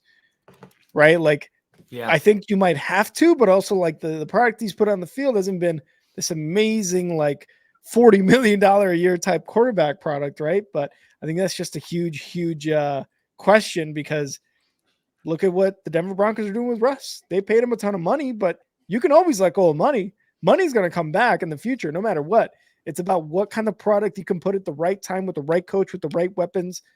That's all that matters. That timing's got to be correct. Yeah, and the timing right now for the Rams, I think, is pretty good. They're definitely one of the hot teams going in to the playoffs, like we talked about, getting hot at the right time. A team that's not going to be getting hot at the right time is the Philadelphia Eagles, who got upset at home by a Cardinals team. That I'm going to start to take a step back here, and I'm not going to overreact here. But if it were any type of overreaction Tuesday, then I would say this is going really well for the Cardinals. And they this is a win that absolutely matters at this point in the season. It's a lie if you don't think Arizona's head coach is trying to figure out if Kyler Murray's the guy moving forward or if they should move off of him. And Jonathan Gannon is probably the coach based on how the Cardinals are playing right now. Look at how the Eagles are playing coincidentally without him. He was able to beat his former team and do it with a Cardinals team that had nothing to play for. That means a lot. And Kyler Murray had a really good game in this one. He was running. I think he had a rushing touchdown at one point, maybe. But yeah, what's your takeaway in this game? I still think the Eagles are a good team and all that. I just think that this one meant a lot to Arizona. And just like when Josh McDaniels beat Bill Belichick week 5 in 2010, it didn't ultimately matter. The Broncos didn't make it to the playoffs, and the Patriots won the Super Bowl or went to the Super Bowl. Yeah, and things like that happen, right? It's just that the Eagles right now are in some trouble. They really are in some trouble. Go back to when Sirianni and the Eagles went into Arrowhead. They beat the Chiefs. He's going down the tunnel. How do you fucking like that, Chiefs fans? He's fucking gloating about it. The Eagles just come off a big win against the Chiefs. They're looking like solid contenders for a Super Bowl again for the second straight year. Jalen Hurts is looking like an MVP. Nick Sirianni doesn't look like he's going anywhere from Philadelphia.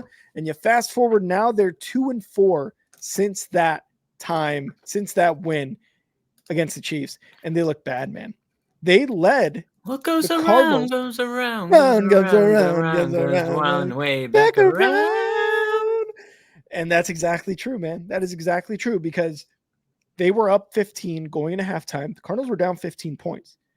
The defense for the Eagles allowed them to get 15 points in the third quarter. And then the Eagles were outscored 14-10 in the fourth for the Arizona Cardinals to win. The Eagles defense is in trouble, man. This unit was great for this first half of the season. We were looking at them like we were looking at the Chiefs, like their offense is still good, but this defense is really saving them in a lot of these games. They're coming away with picks. They're coming away with sacks. They've got a ridiculous pressure rate. Jalen Carter is probably going to get defensive rookie of the year, and he was playing like it all season, but especially in that half. And now it's like, well, are the Eagles going to be able to make a run? Like, are they a one and done? Are they going to be able to get the division? Are they going to be a 7th, a 6th wild card? Like, it's starting to look bad. And Nick Sirianni is looking bad too. You know, I've listened to some podcasts with some Philadelphia Eagles fans, and they're somewhat split in the middle of like keeping Sirianni or getting rid of him. And this is a crazy thing to think about. Saying. It's a crazy thing to think about because he just went to the Super Bowl last year. I got so much shit for this when I said he doesn't do anything. Yeah. I was like, no, like he's literally Jalen Hurts was doing everything. That offense is so talented. That defense is so talented. They had a great offensive coordinator and a great defensive coordinator. Sirianni was literally just along for the ride, and he knew that. Yeah. He admitted that, and he was like, honestly, I'm just happy to be here, which is fine because he admitted it. But now you lose 2 of your great coaches, and you lose a little bit of talent, and now it's time for your head coach to really be that head coach that's going to bridge the gap like Andy Reid's trying to do in Kansas City right now. And I'm not saying that he can't do that, but I'm saying we don't know if he's a good coach or not yet because we have to wait and see how he responds to this. This is when we find out what a coach is made of. And I'm just not going to crown him because a lot of talented teams take bad coaches to the Super Bowl. Could not agree more, man. And actually, that being said, Can't agree more. can't agree more Can't agree because more. you saw what Gannon did. He came back on his former team, and that's huge for a coordinator who leaves a team for a head coaching job and is able to beat that team in like awesome fashion, come from behind fashion, the way he did it. And Kyler Murray threw for 3 touchdowns in this game, and James Conner had the game-winning touchdown with 32 seconds left in the game. Like this team, like you said, it's looking really, really good for the Cardinals because Kyler Murray's playing like Kyler Murray. They were hoping how Kyler Murray was going to play when they picked him up. James Conner has been awesome. Now he just needs to stay healthy and really be that number 1 running back there. And they've got a couple of good weapons there in terms of like a tight end, the guy that is solid that you can always throw to that is a big target. And they got a couple of wide receivers that aren't big names yet, but are having solid seasons with Kyler Murray there. And I think with Gannon, it's just going to go up from there for Arizona, depending on what they do in the draft. But the Eagles, man, again, we talked about their defense and how it kind of carried them. They did have a 99-yard pick six, which is awesome by a rookie, Sidney Brown, his first touchdown in the NFL. I was gonna shout that out in case we didn't. So okay. I'm glad you did. I was just gonna say it was awesome. the fastest play by an Eagles ball carrier in over 2 seasons. Brown traveled 126.7 yards on the play, the most distance traveled on a pick six since week 5, 2018.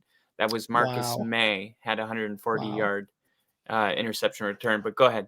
No, I was just going to say, like, big props to him. Like, we talked about the defense and how they let down the entire team really in that second half. But they came up with some good plays in that first half. And that one, the 99-yard return, is probably, like, the most exciting play for that defense that they've had in a while. So, again, Eagles not in a good spot, but you said it best about what their coach has to do from here on out. If they make the playoffs and they're a division leader or they're in the wild card, you've got to be able to kind of flip that switch, right? Absolutely. A lot of great coaches do that, and we've seen it year after year, playoff after playoff, where that happens. Hey, they're not looking so good. They just had the first round bye or something like that, and their last 2-3 weeks of football weren't great, but yet they turn it on, right? Yeah. Like almost Mahomes and the Chiefs as of recently, is an example. It's just that's what Sirianni has to do. Be like, hey, we know who we are, guys. We've got Jalen Hurts. We got an MVP guy. We got a great offense. We got a bunch of great weapons. Our defense has been a little rough, but we know the weapons we have on the defense too. Let's go in the playoffs. Go back to the Super Bowl like we did last year, baby. Let's go. And that's honestly, what he has to do. Yeah. And I was going to say, honestly, that, and take this with a grain of sand, but grain of salt. Mm-hmm. With Jason Kelce on this team and Jalen Hurts, they're already going to be doing that for the team. Yes. And that is going to be done. Like the question is Sirianni going to be with them on that, or is that going to be, is he a liability or an asset? Is he going to? Great question. And that's what we're going to figure out. But even with this team, like I look at the Giants and what Brian Daboll's done. Like who's on that team that you're like, oh yeah, that's like the wise old guy. Like I'm sure they have a couple players, but as an outsider, it's not like they have, Jason Kelce and Jalen Hurts, like 2 of the strongest leaders in the NFL on the same team. Those are really strong leaders. So I look at that coaching job and see how the Giants turn their season around with. That's a coach leading his players. It could even happen for Philly, and it could be Jason Kelce and Jalen Hurts doing it, not even Sirianni. I'm just saying, I'm just saying. Okay, I thought you were gonna keep going. I thought you were gonna talk to your burp. But yeah, no, you're 100% right about Kelce and about Hurts, because those are the veteran guys in there who, Kelce has won something. Shit. Kelce has won a Super Bowl. That was a little weird. Kelce has won a Super Bowl, and Jalen Hurts has won an MVP and went to a Super Bowl last year. So these are the guys that are really kind of gonna ground this team and be like, kind of like what I said. We know who we are. We know who we can be. Let's go out there and do that. That's what they need to do, man. People have been telling me how to say Brian Daboll's name for Crafty. long time. I think, and it's so funny because when you said Dabble, I was like, oh, Bill's gonna come in with the Dude, correction every here. time I change it, it just goes back from Dable to Dabble, and then I say Dabble, and then I read the comment. It's like it's Dable, and I'm like, did I not say Dable? I thought I made the switch. I think we're gonna say DeBowl now. We're just gonna say DeBowl now. Just guys, just be nice to me. Like I'm not trying to do this. Like Look, Kyle is a little slow. a little bit, All right, but just a little bit. Just be gentle. Bill said I've given up on Dable and Kyle. Oh, that's so funny. Yeah. All right, let's talk about this game that's taking place in the NFC South in a division that's going to come down to the wire. The Saints get a win over the Bucks. The Bucks were looking really good. Baker Mayfield was having really good games, especially the one in Lambeau comes to mind. And once again, we kind of overcorrected because the Bucks were hot and the Saints were not. And now we're all like, wait, whoa. Are the Saints the best team in this division? And I said like 6 weeks ago, I'm not doing this game anymore. I'll just pick somebody week 18 because these are all the same team. I'm convinced that they are all the same people, coaches, uniforms, and they just have to take turns on who wins. And that's why it's so even. Besides the Panthers, they didn't get to play this game. But I don't know, man. I don't know. I don't believe in the Saints. I'm not going off any notes here about the game. I'm just going off of what I think watching this game, because I was watching most of this game. This was not the Bucks game. They were trying to get Mike Evans the ball. It was actually Chris Godwin that had the big touchdown.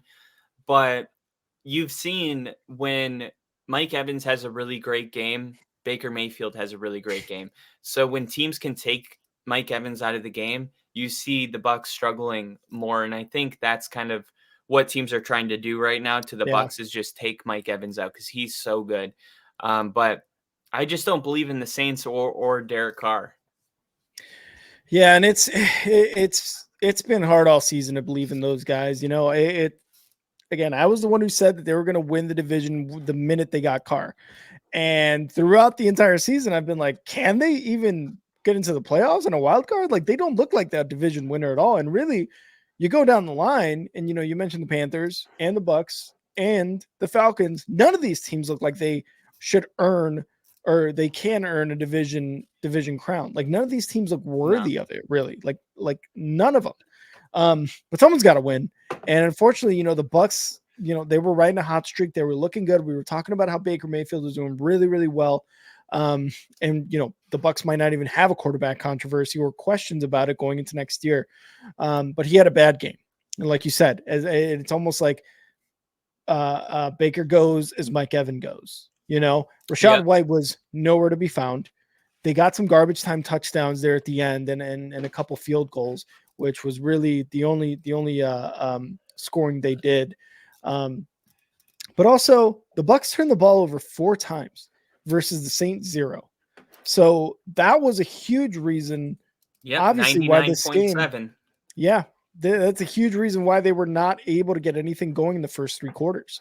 The Saints defense are they just eliminated Baker Mayfield and Rashad White, 2 big weapons. And of course, you know, coverage on Mike Evans, you know, it was just a great showing by the defense of the Saints. And Carr was still able to get 2 touchdowns off in this game. You know, he got one to Juwan Johnson, and Taysom Hill only threw for 197 yards, but that's all he needed today. That's all he needed today. Alvin Kamara did go out with an injury, I believe, early in the game. So got to monitor that, because week 18 is going to be huge for the Saints, for the Falcons, and for the Bucks. Either one of these teams can possibly win the division. So it's even the Panthers.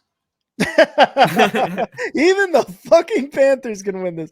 So it's good. Week 18 is like, this is another week 18 game where all of these teams have a very, very good shot at still being able to win the division and hosting a playoff game for one of the wild cards. So if the Saints win, my prediction was correct from, you know, close to a year ago. And if they lose and the Bucks win, then good for Bucks, good for Baker Mayfield. He gets another shot in the playoffs. You know, good for him. I'm rooting for really either one of these teams to win, because Baker. I do want Baker. Baker in the playoffs will be fucking electric, dude. Shaking Baker, baby. Shaking Baker. I wouldn't I don't want to see the Saints in. I would rather see Baker in. But if I had to pick a different team, it would be the Falcons. Yeah, and I like the Falcons. And I think as a Saints fan, you almost don't want to make the playoffs because you want this coaching staff gone. You want Dennis Allen gone. You know what I mean? Like you want some changes to be made. And they're definitely coming their way too. Oh, those changes. Not but yeah, I picked the Falcons to win this division, so I'm gonna stick to that. I'm gonna ride or die. I'm not quitting now. All right. But the Alvin Kamara injury is worth noting. So this is the injury update I have. One of the 3 New Orleans Saints players who left the game Sunday, at least one suffered a serious injury that will require a lengthy rehab, while the status is a little less clear on the others. Linebacker Nafi Sewell had tore his ACL in the game, so that's bad.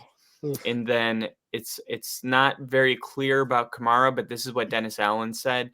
As for Alvin Kamara's sprained ankle, much less is clear. Allen declined to comment on his ankle, whether it's a high ankle injury that would force him to miss the sideline or force him to the sideline for the foreseeable future. And this is what he said. He said he was in rehab this morning. Obviously, we'll see how he responds throughout the week. So it's just like every ankle. We have no idea. You know? It could take weeks. You could play on it, but look like shit. Whatever. It is what it is. Is what it is. And then I'm going to throw up that next gen stat as always, as I get ready for this next game, which was a really good game, but there was something really bad that happened in it. And I think you know what that bad thing is. And if you had 7-leg parlay with the only thing remaining, Christian McCaffrey anytime touchdown, then it really hurt when the 49ers lost Christian McCaffrey for very, the game. Very specific, Kyle. Very specific. Dude, I took a screenshot just to be like, well, look how close I was, but got fucked. CMC has scored in every game besides one. He was the safest one out there. Nobody's safe. Nobody's safe. But yeah, let's talk about the game a little bit. Brock Purdy has a pretty good game. He needed a bounce back game after they got dismantled by the Ravens. He had 4 interceptions also last week. So this was a really important game for him mentally, I would imagine.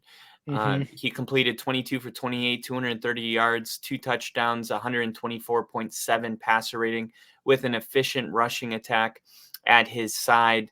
Clean pocket, 0 sacks on the night. Purdy was his usual self, pinpointing his receivers with great accuracy. Everything that we love about Brock Purdy was being done. I think it's safe to be like, okay, like we can jump back on that 49ers bandwagon. They're allowed to lose a game every now and then, right? Yeah. It really was just the way in which they lost that game. They looked just completely overmatched, right? But like you said, man, they had a bounce back game, and it was against the Commanders. It was against Sam Howell, though. We talked about it last week where I was saying, oh, yeah, Jacoby Brissett is going to start, but he was also injured in practice, which led to the Sam Howell starting the game. And Sam Howell did not have a good game at all this week. 169 yards, 1 touchdown, 2 interceptions. He just looked rough. They just looked rough in this game. He did have one of Scary Terry McLaurin, so that was good. You know, Scary Terry really hasn't been I wouldn't say he hasn't been a weapon this year, but it's like we don't hear his name as often as much as we're saying, oh yeah, the Commanders sucked, you know, and they lost. Right. And then this is their 7th game in a row that they've lost, the Commanders. So they are looking like a team on the verge of a rebuild or, you know, retool, whatever you want to call it. New management or new ownership has stepped in. Ron Rivera is out as head coach, you know, in the offseason, and we'll see what happens with their offensive coordinator, Bieniemy. But for the 49ers, bounce back game. They're back on track offensively going into the playoffs. They secured their number 1 seed for the NFC. They secured their first round bye. And really, if we know anything about the 49ers, is at least this year after their bye, they came back strong and they came back with like a vengeance. So this first round bye week for them in the playoffs might be a very, very good thing for them kind of going forward in these playoffs. They got one more week of football to play left, obviously, but they've already secured the number 1 seed. Who knows if Brock Purdy and the, first stringers will start next week, and if they do, how long they'll play for. But the 49ers have done their job, and they've done their job all season. They were just able to secure it this week in week 17. Just took them a little longer than we expected because of those losses. But yeah, man, they did really well against this team in which you had to do it. You had to have a really good game. Deebo Samuel, I believe, scored, as well as Brandon Ayuk. Mitchell had a rushing touchdown for over 400 yards of offense. Defense looked fucking sick. So this is one of those, another overall win by the team, not necessarily just on one factor of the team. It was the entire team win. So good for them getting back on track. Yeah, the Pittsburgh Steelers had a really shocking win. I didn't see this coming, but Mike Tomlin's also a really good underdog coach on the road. And with Seattle playing for the playoffs in the 12s being out, I thought that this would just be an overwhelming atmosphere, and the Steelers would play a close game because they're well coached. But eventually, I thought that they would lose this game, and the Steelers remain in the playoff picture too, getting this huge road win. And Mason Rudolph, not only are they 2-0 with Mason Rudolph, but is Mason Rudolph good? I was watching him play, and like, the one thing I will say, I don't think Mason Rudolph is good, and I don't like him. But dude, they're not asking him to do that much. I'm watching these games every time they were in the red zone. It was what? I'm like, dude. And then the one time he like went to pass, he just like looked, didn't see what he wanted, and flung it into the audience. And I'm like, dude, you didn't even have any pressure on you. Like, why not just like look around and try to buy some time? Like, he's just like, nope, fuck it. And I'm like, dude, okay, they're not asking Mason Rudolph to be Patrick Mahomes. That's true. And I think that's kind of working right now, because they just need competent quarterback play, and this defense can do a lot on their own. And maybe Mason Rudolph is going to be the guy that takes the Steelers into the playoffs. He very well could be, man. And you said it, yourself. The rushing game for this Steelers team in this game was outstanding. Najee Harris had 122 yards and 2 touchdowns. Jaylen Warren had 75 yards and a touchdown. Over 200 rushing yards as a team.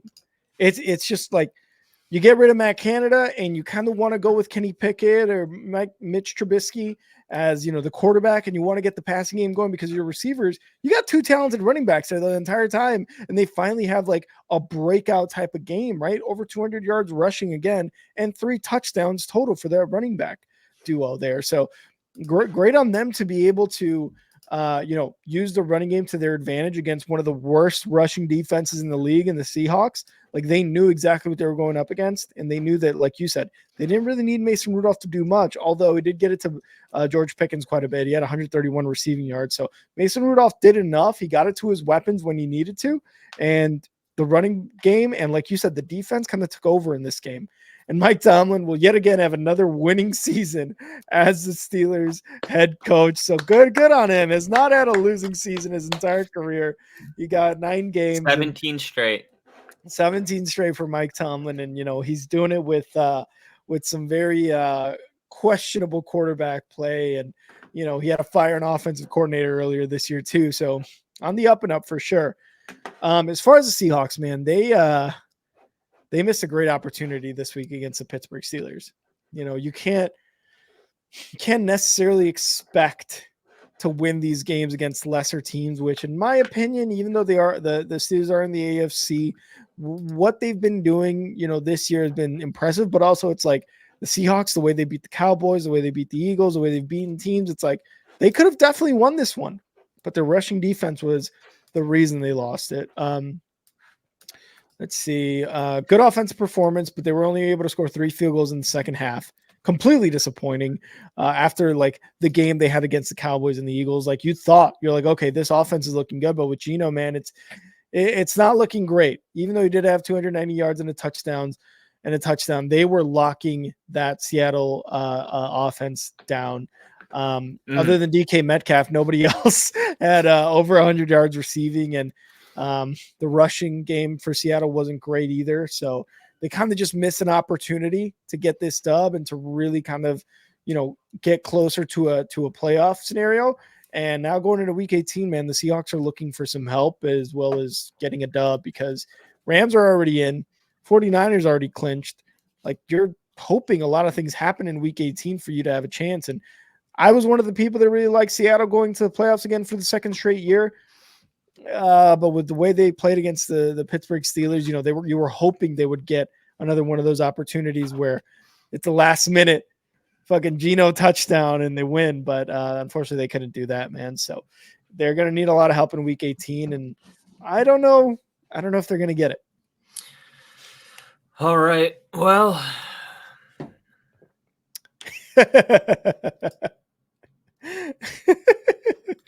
Denver Broncos get the win, but it's bittersweet because it comes with the news that we are eliminated from the playoffs, which really sucks. And I think the story of this game that people were tuning in to see was not a Broncos-Chargers game, but it was how Jared Stidham was going to do because of all the stuff that's gone on with Russell Wilson.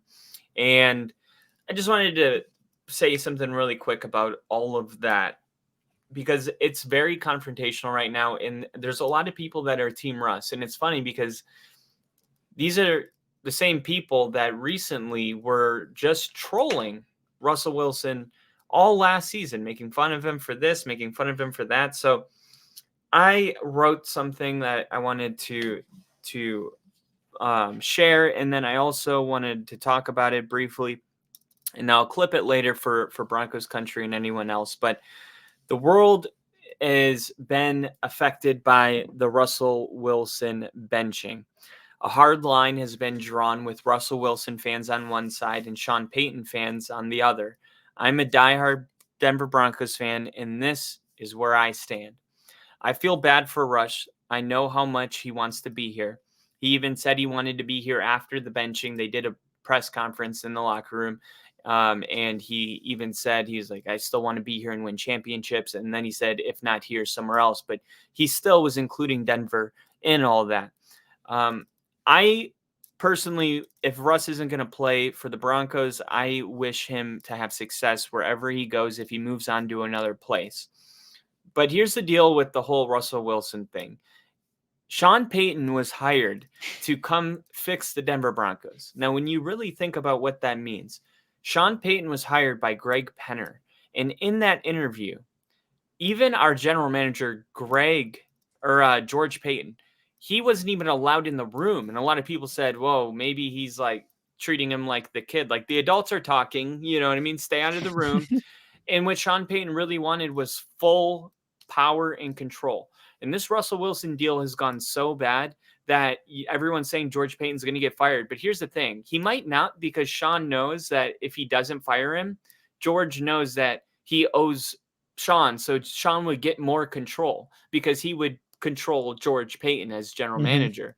So he would get more control and, decide his players. But in that first interview process, he was hired $20+ million. The exact number wasn't even disclosed.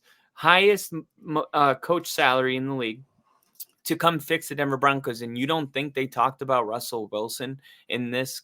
I mean, of course they did. They're brand new to the job. And Russell Wilson, he gets this massive contract, like their second week on the job after buying the Broncos. And they just kind of rolled with it. And everyone felt good about it. And then they're like, shit, we need Sean Payton to come fix us. We run Walmart. We really need somebody like Sean Payton to be in full control here. And he's going to get that power. And with that power comes all of the responsibility for what happens from this point on. But this was a conversation, and they said plan A was to try to fix Russ. And if that didn't come, if Russ was not fixed, then plan B was Stidham. That's why the first day of free agency, Denver made a $10 million move for Stidham because he was always plan B. We are in plan B right now because Russell Wilson was not fixed. His numbers were better and all of that. I get that. But as a person that watches every single Denver Broncos game, just because there's a couple amazing plays per game doesn't mean that Russ is missing wide open receivers, not throwing to the middle of the field, and running himself into sacks. This stuff is happening all the time during the games. I don't think Russ had the kind of year where Sean feels confident. He made numerous statements after games this season about simplifying the offense, shorter terminology. I think it got to a point where he was like, okay, I'm getting to a point where I can't run my offense. This quarterback is going to tarnish my legacy with the 7 plays I can call in the performance I'm getting. So I think that's what went into the move to Stidham. And people are saying, look, Stidham only had 16 points. It's like, the thing is you didn't notice a big difference with Stidham out there from Russell Wilson, and it was Stidham's first start as a Bronco. It should have been like, whoa, like this guy's got a lot of work to do, but it was just kind of like what we've been having all season, and nothing about yesterday felt different. We had one big deep ball per game. Like it felt exactly the same, but there's no upside. Sean Payton doesn't believe that there's upside with Russell Wilson, whereas Stidham, we don't know what he is yet. So I think I wish Russ all the success, but to think like Sean has not treated Russell Wilson right because he was screaming at him on the sideline, sure. But that's not really what we're talking about. We're saying because Sean yelled at him on the sideline, does that mean that Russ should have to be the quarterback of the Denver Broncos? Like, let's not tie in things that aren't about what it's about. This is about Sean Payton making the Denver Broncos a Super Bowl contending team in the future. And I don't believe he thinks he can do that with Russell Wilson. I don't know if he believes he can do it with Jared Stidham, but that's why we're trying to figure these things out right now. And if you feel like Russell Wilson had such a good year that you can't get on board with this, then I don't know what you're watching, because I want all my quarterbacks to work. Drew Lock, I'm the first person to be like, yeah, you're wrong about my team and my players, and here's why. I can't do that. I watched all the games. I can't, with conviction, say that Sean Payton made the wrong move. I can say that it's business, man. It was a business decision, and the business is brutal and it's rough. And like I said, I'm in the middle. I want Russ to go succeed somewhere else, but it definitely, I'm not, my loyalties with the Broncos. I'm not going to be so obsessed with this that I want us to either not play well or Stidham to not work out. We should be wanting to go through as many quarterbacks as it takes until we find our Justin Herbert, Patrick Mahomes. Like, we need somebody like that. And Sean, I think for the kind of offense Sean's trying to run, he absolutely needs a quarterback like that. And just like every other team in the NFL, even the ones that are paid $200 million, if they don't play like a $200 million quarterback, then we're gonna keep looking, and the search will go on until somebody makes a big move. Like every franchise is always looking for that quarterback. And once again, the Denver Broncos are searching for that one. However, I think with Sean Payton, even if we don't have that guy, we'll still have an 8-9 win season. I would consider this our floor with Sean Payton as our coach. 8-win season is our floor. But the upside, we got to see what Sean can do with full control, with full drafting, with full all of that. Love it. Love it. Love it. And, you're right about the whole, like, as fans, we want our team to succeed no matter what, whether we believe in the quarterback 100% or whether we just want him and the team to be successful. So I commend you on that, saying it out loud, because I have tough time saying that, because I'm talking about Mitch Trubisky, Nick Foles, Jay Cutler, fucking Rex.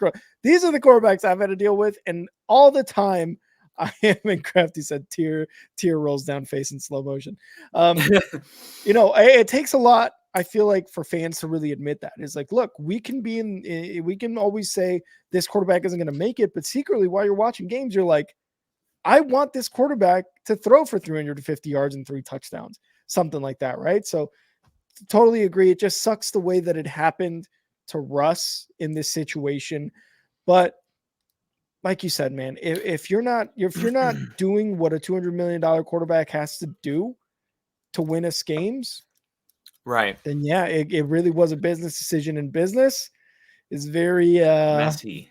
very messy, and well, not even very messy, but it's very like, this is what happens and this is a decision, and you're just kind of left there and you're like, what? And you're like, that's business. And the last thing I'll say about it is we are drafting at a position where we may be able to draft Washington's quarterback if we stay at 14. He's not projected to go early. Yeah. B, we could trade Jerry Jeudy and trade, like, Sean knows how to trade draft picks, so he could move. Like, it's Sean fucking Payton. Like, if he wants to move up to 10, he's moving up to 10. But I still think he wants to see what Jared Stidham is. I still think he wants to explore what they have there. But what were you just saying before your like last sentence? About the business decision, or about, Russ not playing like $200 million Oh yeah, quarterback? yeah. Because when Sean first got here and week 4 he cut Randy Gregory, we applauded that. We were like, wow, could you imagine, like, because he comes in, he's like, you are not a first round draft pick. You are not a $200 million quarterback. You are all just football players. You are all equals, and I will be judging. And you have to be the best to earn your 52 spot. We're not giving it out to anybody. And when he cut Randy Gregory, we were like, oh my God, Randy Gregory is the highest paid defensive player we have. And Sean just cut him. What a statement. And then he does it with Russ, and we all freak out. Like, we just applauded him for doing it with Randy Gregory. And now he's doing it with Russ, and people are losing their minds. It's like, yeah, I mean, nobody's safe. Yeah. Haven't you realized? Like, he made that very clear. So, but there's nothing I learned about this game, man. The Broncos got the win. I'm not gonna do a deep dive into this. We didn't have Cortland Sutton in the game. Yeah. We had Lil Jordan Humphrey. We had I love Jordan Humphrey. Name. I love that name, dude. That's a great name. It is a great name. But then Denver got back to running the football well, and when there was a couple plays that Stidham made where I was like, Russ does not make that play right there. And I hate to say it, but it's true. There's a couple, like the touchdown pass that went to I think Brandon Johnson.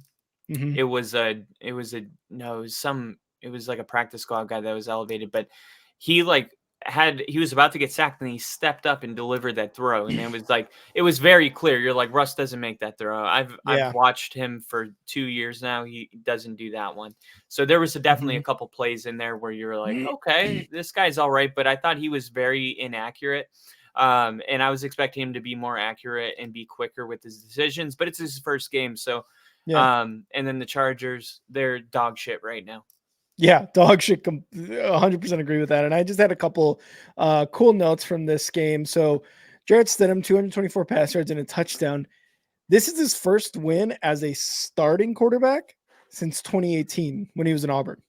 Like, that's insane. Like, it's crazy. And like you said, you expect all these things, but this is his first NFL game that he's starting in. You can't expect 350 yards, a bunch of touchdowns, and, him looking clean as fuck, right? Like, it's a building process. It's going to happen.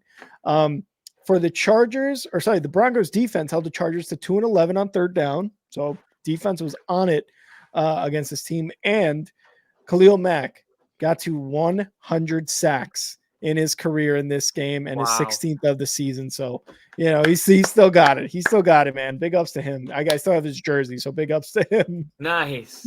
Yeah. Are you going to wear it? We'll see. The Bears have not yet earned the jersey. And I can't wear it next week. So. No, because next week, we'll save it. All right. The Kansas City Chiefs played the Bengals. I thought the Chiefs didn't look great. They were down 10 in this game. I thought the Bengals were going to win potentially. Travis Kelce, dude, had like 2 catches for 12 yards. I don't know what's going on there, but the Chiefs are able to get the win, and they secured the AFC West in this game. Jake Browning, they executed perfectly in the beginning of this game. They went up and down the field every time they had the ball. They kept Mahomes on the sideline, and they had drives of 8 minutes and 39 seconds, 6 minutes and 29 seconds, and a short field 4 minutes and 23 seconds.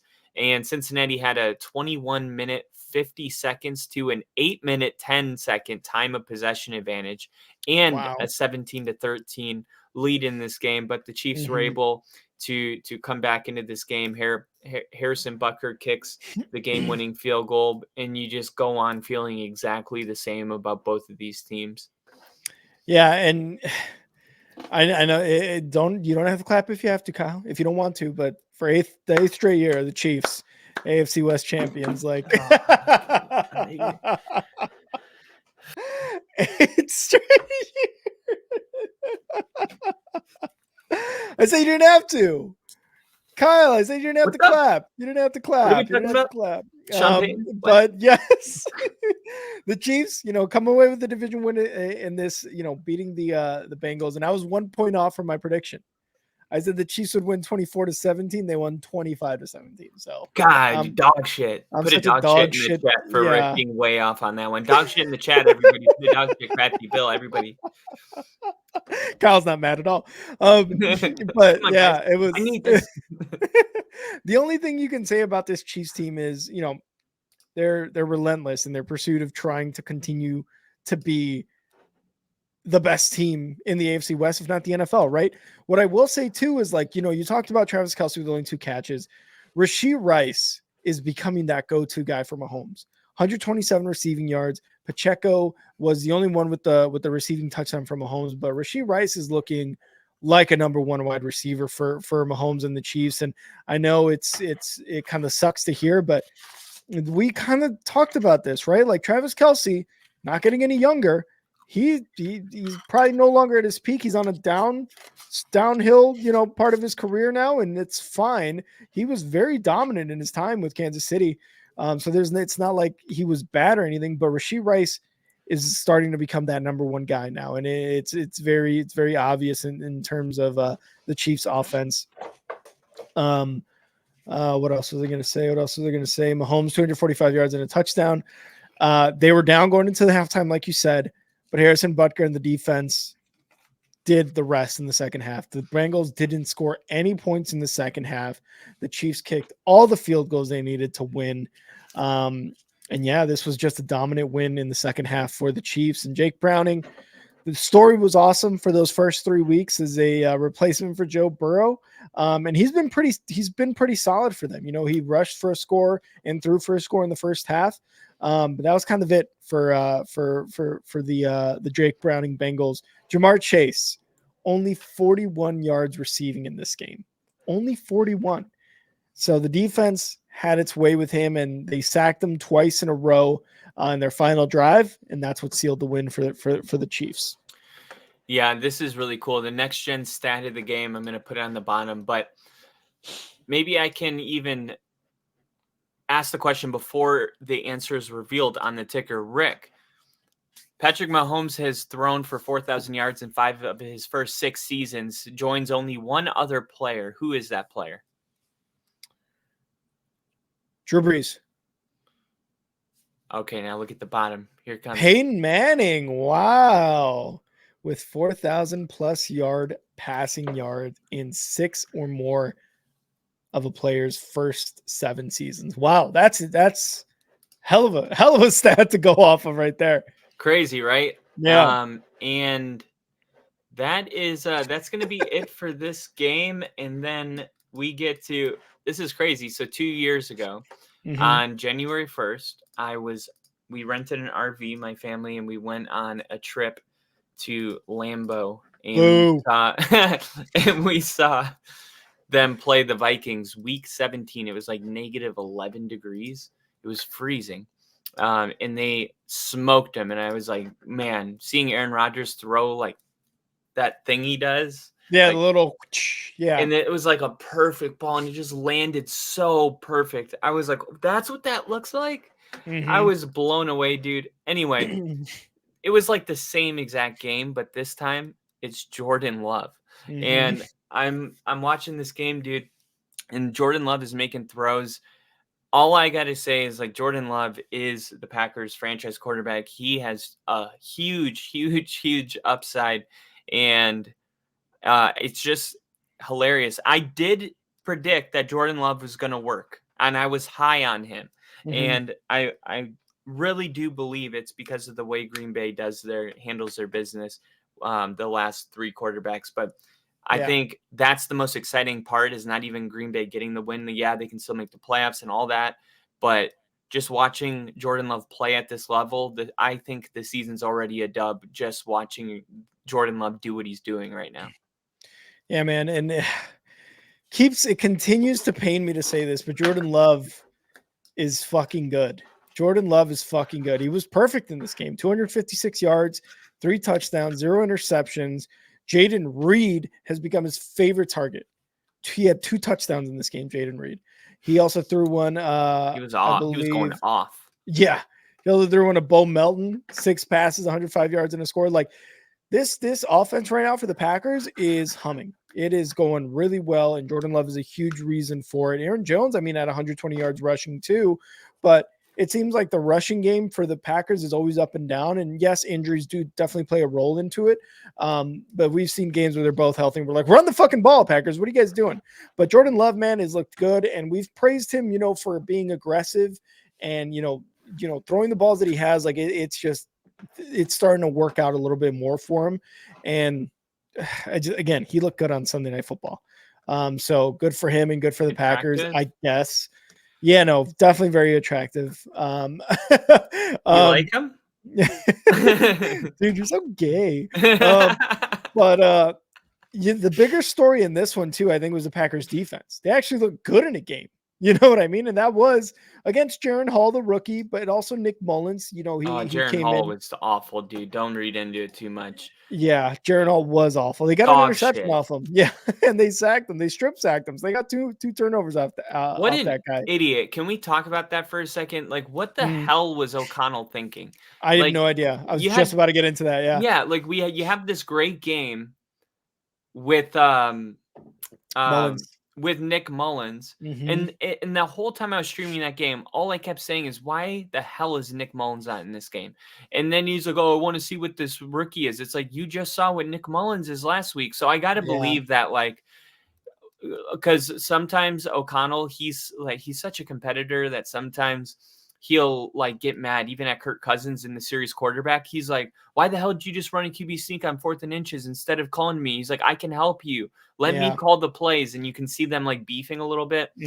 And I'm just wondering if something like that happened between Nick Mullins and O'Connell, because this makes no sense at all. And as soon as they put Nick Mullins in the game, they had way more success than the scoreboard lets you know, because they went for it a couple times on 4th down after marching down the whole field. But they had to go for it because they were trying to come back into the game and came away with no points. If they go with Nick Mullins from the beginning, like I wanted to make sure we talk about this, because like, what the hell, man? And this was something that a lot of people were talking about. Why the fuck are you going with Nick Mullins? The Vikings still have a shot at the playoffs. You know what Jaren Hall is. You don't know what Jaren Hall is. What you do know is he's a rookie, and you know what Nick Mullins has done for you the last 3 weeks. Yeah. He's given you exciting offense and a ton of passing yards and touchdowns. He's got his interception problem, sure, but Nick Mullins gave you the better shot to win this game against the Packers. The Packers defense had a great day against Nick Mullins. Who knows if they have a great day against Jaren Hall? Who knows if they have a great day against Nick Mullins if he starts the game? We're looking at a completely different game if Nick Mullins is starting. Possibly, right? We can play all those games if we want to. If the Bears would have won their 5 close games, but in this game, and then the Vikings defense had no answer for the Packers. Again, this just could have been a different game with Nick Mullins at quarterback instead of Jaren Hall to start it off. I don't know. Like you said, I don't know what Kevin O'Connell was thinking. I don't know if Nick Mullins was he felt like maybe he could guide Jaren Hall, into a better game than Nick Mullins would have given him. But you see what happens. And all they did was score a garbage time touchdown. Nick Mullins did in the 4th quarter. And that's what happened. There was just nothing going for this fucking Vikings team at the beginning of this game. And I do want to give credit to Jaden Reed, because he actually broke a franchise record for receptions for a rookie with 60 receptions in the season. So, good for him on breaking that record. But again, I remember that the Vikings, I Yeah, it remember was, the crew putting it up during the game. and I forgot who he beat out. It was like something Sharp, I think was the name. Sterling Sharp. Sterling Sharp, was it something like that? Sterling Yeah, Sharp. something like that. Shannon Sharp's brother, maybe. Maybe, yeah. But yeah, man, it was a good game by the Packers. They took advantage of a bad defense, and the defense took advantage of a rookie quarterback, and that's how they got this win, which makes Week 18 against the Bears huge. It makes it huge because I think the Packers do not go into the playoffs if they lose that game against the Bears, and if they do lose, they need a lot of help. Gear? I don't have any Packers gear. What I won't be in is Bears gear, like you said, but you didn't give me any Packers gear, dude. Do you have a green T-shirt? What I do have is I have a like Packers colored jersey that my wife got me that says what is it? Boba Fett. It's like Star Wars. So it's green and gold. It's green and gold. So I'll wear that. I'm gonna mail you some cheese curds.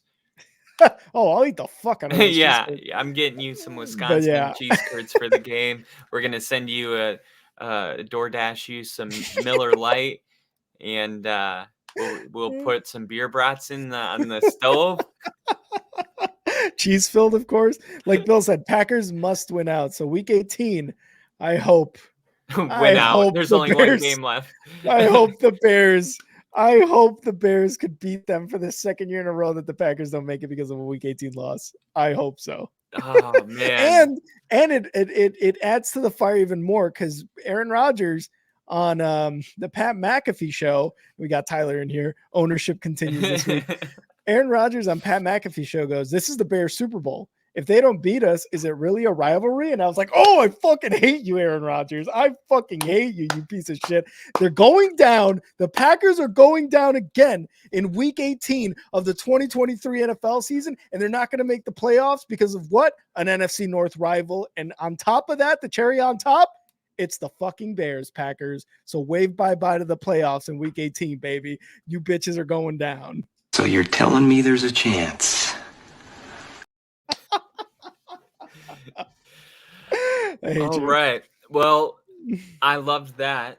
That was awesome. I will be going for the Packers in this one game. Only a couple times a week, or a year, or that you're upset about it. I'm like, no, I don't. I go for them more than a couple times a week, but I hate you. I hate you, Kyle. I hate you. Can't wait till the Broncos take on the Raiders next year. No Monday Night Football, no Thursday Night Football. Life has already starting to throw what no football feels like in our face. Yeah. College football was pretty good though. We didn't plan this, but did you enjoy the college football? I saw today, not yesterday, but I saw today that you were really active during the Alabama game on Twitter. So is that the one that you watched more, or were the Washington? Did you watch both of them? Because I know you go for Washington too. Yeah, I like UW. Yeah, I love UW, and it's really been more of a love that of UW is like, oh, one, they're good. Two, they're going to be in the Big Ten next year, and three, I'm in the state of Washington. UW. And Michigan, I've loved Michigan for a while now.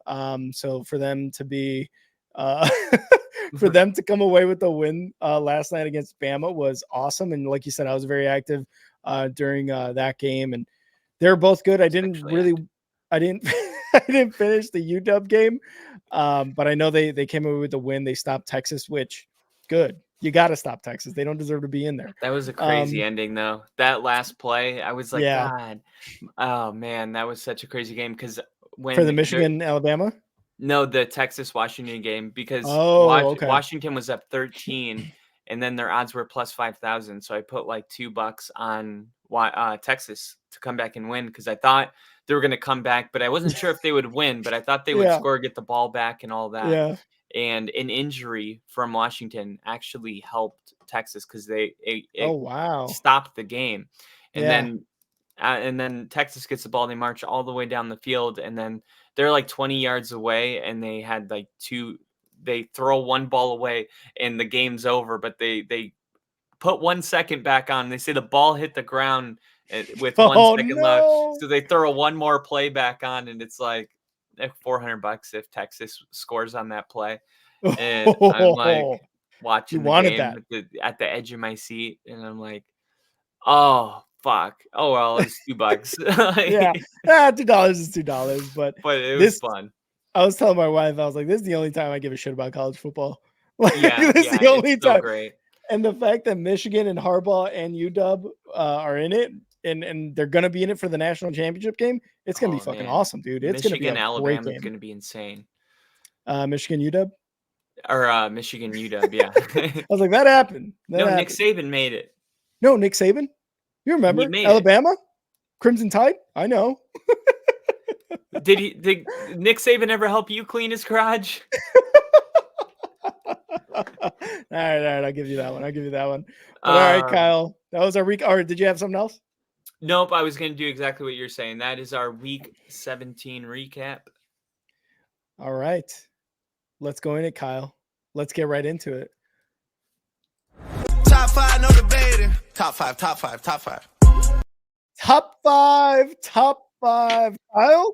Top 5. All right, our favorite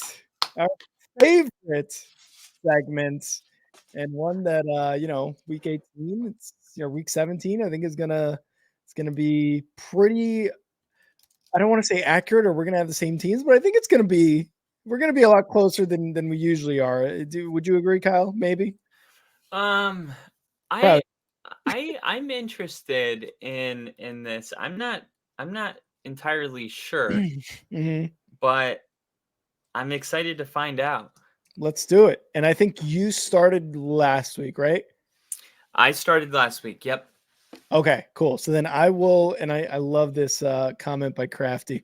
Kyle's top 5 will have an empty space where the Ravens should be. So around number 1, got it. Number 5 for me is going to be a team that came away with a win this week, but lost to the Dolphins last week. I'm going to go with the Cowboys. They re-enter my top 5 this week after being left out of it last week. The Cowboys for me at number 5, Kyle, like you said, they got the division lead net right now. They still have a week 18 matchup, and I think the Eagles are still able to get it, but the Dallas Cowboys right now have the division lead and look great at home. Perfect record at home. It's going to benefit them a lot in the playoffs, and they can win out in week 18.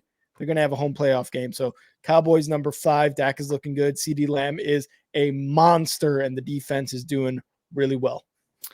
I can respect it. At number 5, I have the Buffalo Bills. Ooh. The Bills have jumped into my top 5 because they've won 5 of their last 6. They're also, to me, just a very, very dangerous team heating up right now. Mm-hmm. And if I had like 5 teams that I think are going to make it to the Super Bowl, they're all in my top 5 this year. And Buffalo is in, and Kansas City is not. Love it. All right. Great. Good choice, by the way. Good choice. Number 4 for me. Denver. Even though they lost in a very controversial way, they lost to the number 5 team. I've got the Lions at number 4. They're still leading the division. They got screwed over in that loss against Dallas. They've got a good offense. Their defense has been a lot better recently. Kyle loves it. Kyle absolutely loves my put it on him. Their defense has just looked a lot better recently. And I think, going into the playoffs, it's going to be it's going to show a little bit more, and they won't be a one and done team. Again, the big things for me are get that running game going with Jahmyr Gibbs and David Montgomery and stop those turnovers by Jared Goff. And maybe Dan Campbell, go for overtime, dude. Let's just go for the overtime. I think it's going to be a good recipe for the Lions. Yeah. Well, I'm not taking that bait. That's a whole debate, and I can't jump through that. We can't go through that door right now. At number 4, I have the Dallas Cowboys. Okay. Dallas Cowboys played a really good game. I guess you could say they won the game if you want. Mm-hmm. And they, to me, proved that they're a top 5 team in the NFL. Like, they have their games where they lose, like they lost to the who did they lose to really bad? Who, the Cowboys? 49ers. Yeah. That 49ers loss was really bad, but it feels like a long time ago. And Mhm. with the way Dak Prescott's playing, the way McCarthy's going, the way they're running the football, CeeDee Lamb is having a incredible year. Like CeeDee Lamb's having the kind of year that can take their team to the Super Bowl. Remember how Stephon Diggs was so big for Josh Allen? That's how Yeah. big CeeDee Lamb is Year for one. Dak. Yeah, this is the best connection in the NFL right now. Mhm. Quarterback to wide receiver, and the defense is playing at a high level with Dan Quinn and Micah Parsons. This is a team ready to play in a Super Bowl. So Cowboys at 4. Love it. Love it. My number 3 team, I think you might like this one, Kyle. It's going to be the Denver Browns. Broncos. The first 3 letters, yes, there's correct. But the Browns are my number 3 team. They have clinched the playoff spot. They came off a very dominating win against the Jets on Thursday Night Football, and all this with Joe Flacco. All this without not Bradley Chubb, Nick Chubb. All this with a ton of other injuries. All this with Njoku being the best, his favorite target other than Amari Cooper. Stefanski might win Coach of the Year for what he's done with the Browns this year. All the just stuff that he's faced, the injuries, the moving around, the Joe Flacco falling asleep on the sidelines because he's an old man, all that stuff. He might win Coach of the Year, and that's why Browns are number 3 on my top five. At number 3, I have the Detroit Lions. The Lions beat the Dallas Cowboys on Saturday night. I don't care what they say. They went down there, and Dan Campbell showed his guts on the road in a hostile environment. He was going for 2. And what's even more attractive and hot about this whole thing is that Dan Campbell was talking to the refs pregame about what he was going to do in this situation, which is such a turn on. I think if you're a Lions fan, you feel really, really good about your coach. And yes, after the penalty, they should have kicked the extra point, but there shouldn't have been a penalty, and there shouldn't have been any of that. So I don't really care.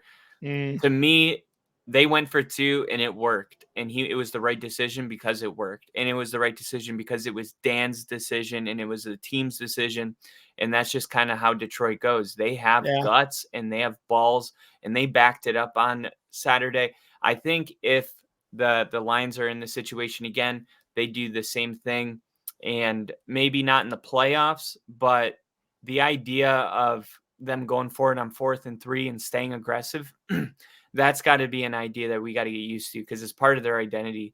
And the reason they can be that aggressive is because they know that they can back it up. All right. Love it. Love it. Didn't think they were going to make the top 5. Your top 5, to be honest. Number 2 for me, I've got the San Francisco 49ers at number 2. Obviously, last week they were also my number 2 after losing that big game against the Ravens and how bad they lost you bumped them? too. No, the Niners. You got them at 2? Yeah, I got them at 2. I got the Niners at 2. So I'm taking the Niners because they had that comeback win. I don't know what Kyle's talking about over here. I just can't believe they're not at 1. I can believe it. And I think everybody in the comments and everybody listening and watching can believe it. 49ers, my number 2 team. Kyle, what you got at number 2? At number 2, I have the Baltimore Ravens. No doubt they're playing some good ball right now. I can't believe one it. of the best teams in the league. And the thing is, though, the 49ers are better. And I know that they lost to the Ravens, but we're not going to judge a whole team off one game. And the 49ers are a better team with Trent Williams, and they didn't have Trent Williams in that game. I still think the 49ers are a better team. In Miami, by the way, man, they made the Chiefs look good in Germany. So Miami's not that great. They just have so much talent on their team that when they're firing on all cylinders, they accidentally score 40 points. Like they have those type of nights all the time. But in the big picture, I don't think that the Dolphins are all that great of a team. I go back and forth on them week to week. Sometimes I'm like, okay, True. yeah, I could see it. And then sometimes I'm like, no, they're not that great. So Mhm. I don't know. I know the Ravens had a dominant win, but I felt like that wasn't a great game for Miami. I still think the 49ers are better than the Ravens. You're absolutely high, and that's why I have the Ravens as my number one team. They have been dominating these last This is a nightmare. 6 weeks. 6 weeks in a row, Kyle. They have won. They have won 6 weeks in a row.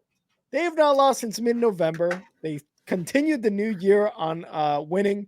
They locked up the number one seed in the AFC North.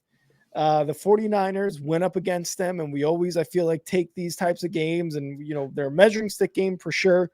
And that may not mean much because look what the 49ers did to the Cowboys, and look what the Cowboys did after that loss, right? So it may not mean much, but as of right now, Ravens, my number one team across the NFL.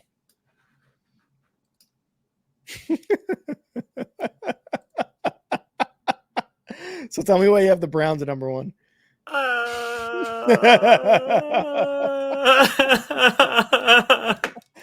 Loser! Wake me up. Wake When me September up. I'm ends. sleeping. Wake me up. Oh, I hate you. Yeah, I know. you're right. The Ravens are really good. Top 5, no debating. Top 5. Top 5, no debating. One of our favorite segments. Okay. Who's your number one? I thought I told you already. No, you didn't. Is it the 49ers? It's the 49ers. Yeah. Sorry, All no, right. I was like, yeah, I got the 49ers at one. I thought so. I mean, sorry, obviously, but I want you to say it. Okay. Say it. Sorry. At number one, we can cut that. At All number right, say one, it, Kyle. Say it. At number one, Top 5, no debate. No, I'm just kidding.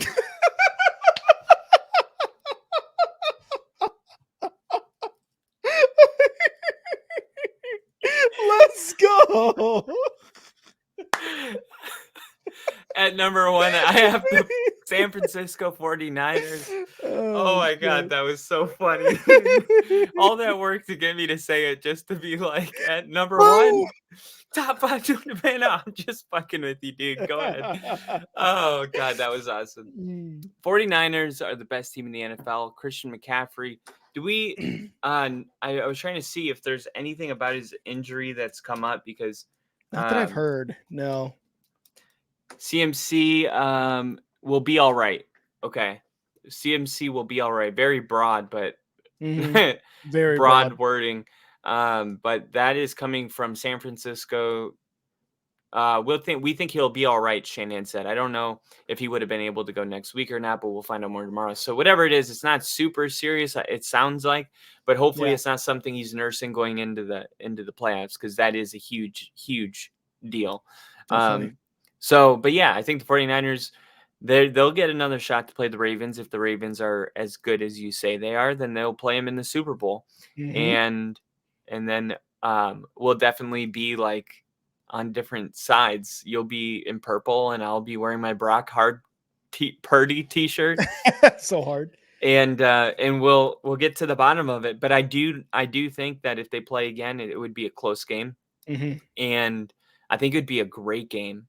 The way Lamar's playing right now is just great for television. Like, sit down and watch a Ravens game. If you haven't done that this year, just sit down and throw on a Ravens game. If you got no game on and you're sad on Thursday, just watch a Ravens game. It's a lot of fun, and I hate it so fucking much. I just hope that they start losing really bad. You know, I just hope that their franchise goes into like a 10-year dry spell. And I mean, that's kind of what happened. I just want their fans to like go to the games, like a sold out stadium, just for like 7 straight years, wondering when it's going to end. When is the suffering going to end? Why do we buy tickets? I want them to debate with each other on whether it's even worth it being a Ravens fan. So of course I don't want them to win the Super Bowl. But yeah, I understand you having them at 1. I do. But 49ers, I'm going to die on this horse. I love it. Kyle's dying on that horse. I'm dying on this Raven. And that was Top 5, no debating. Top five, top five, top five. At number 1, I have top 5, no debate. No, I'm just kidding, buddy. Let's go. Say it.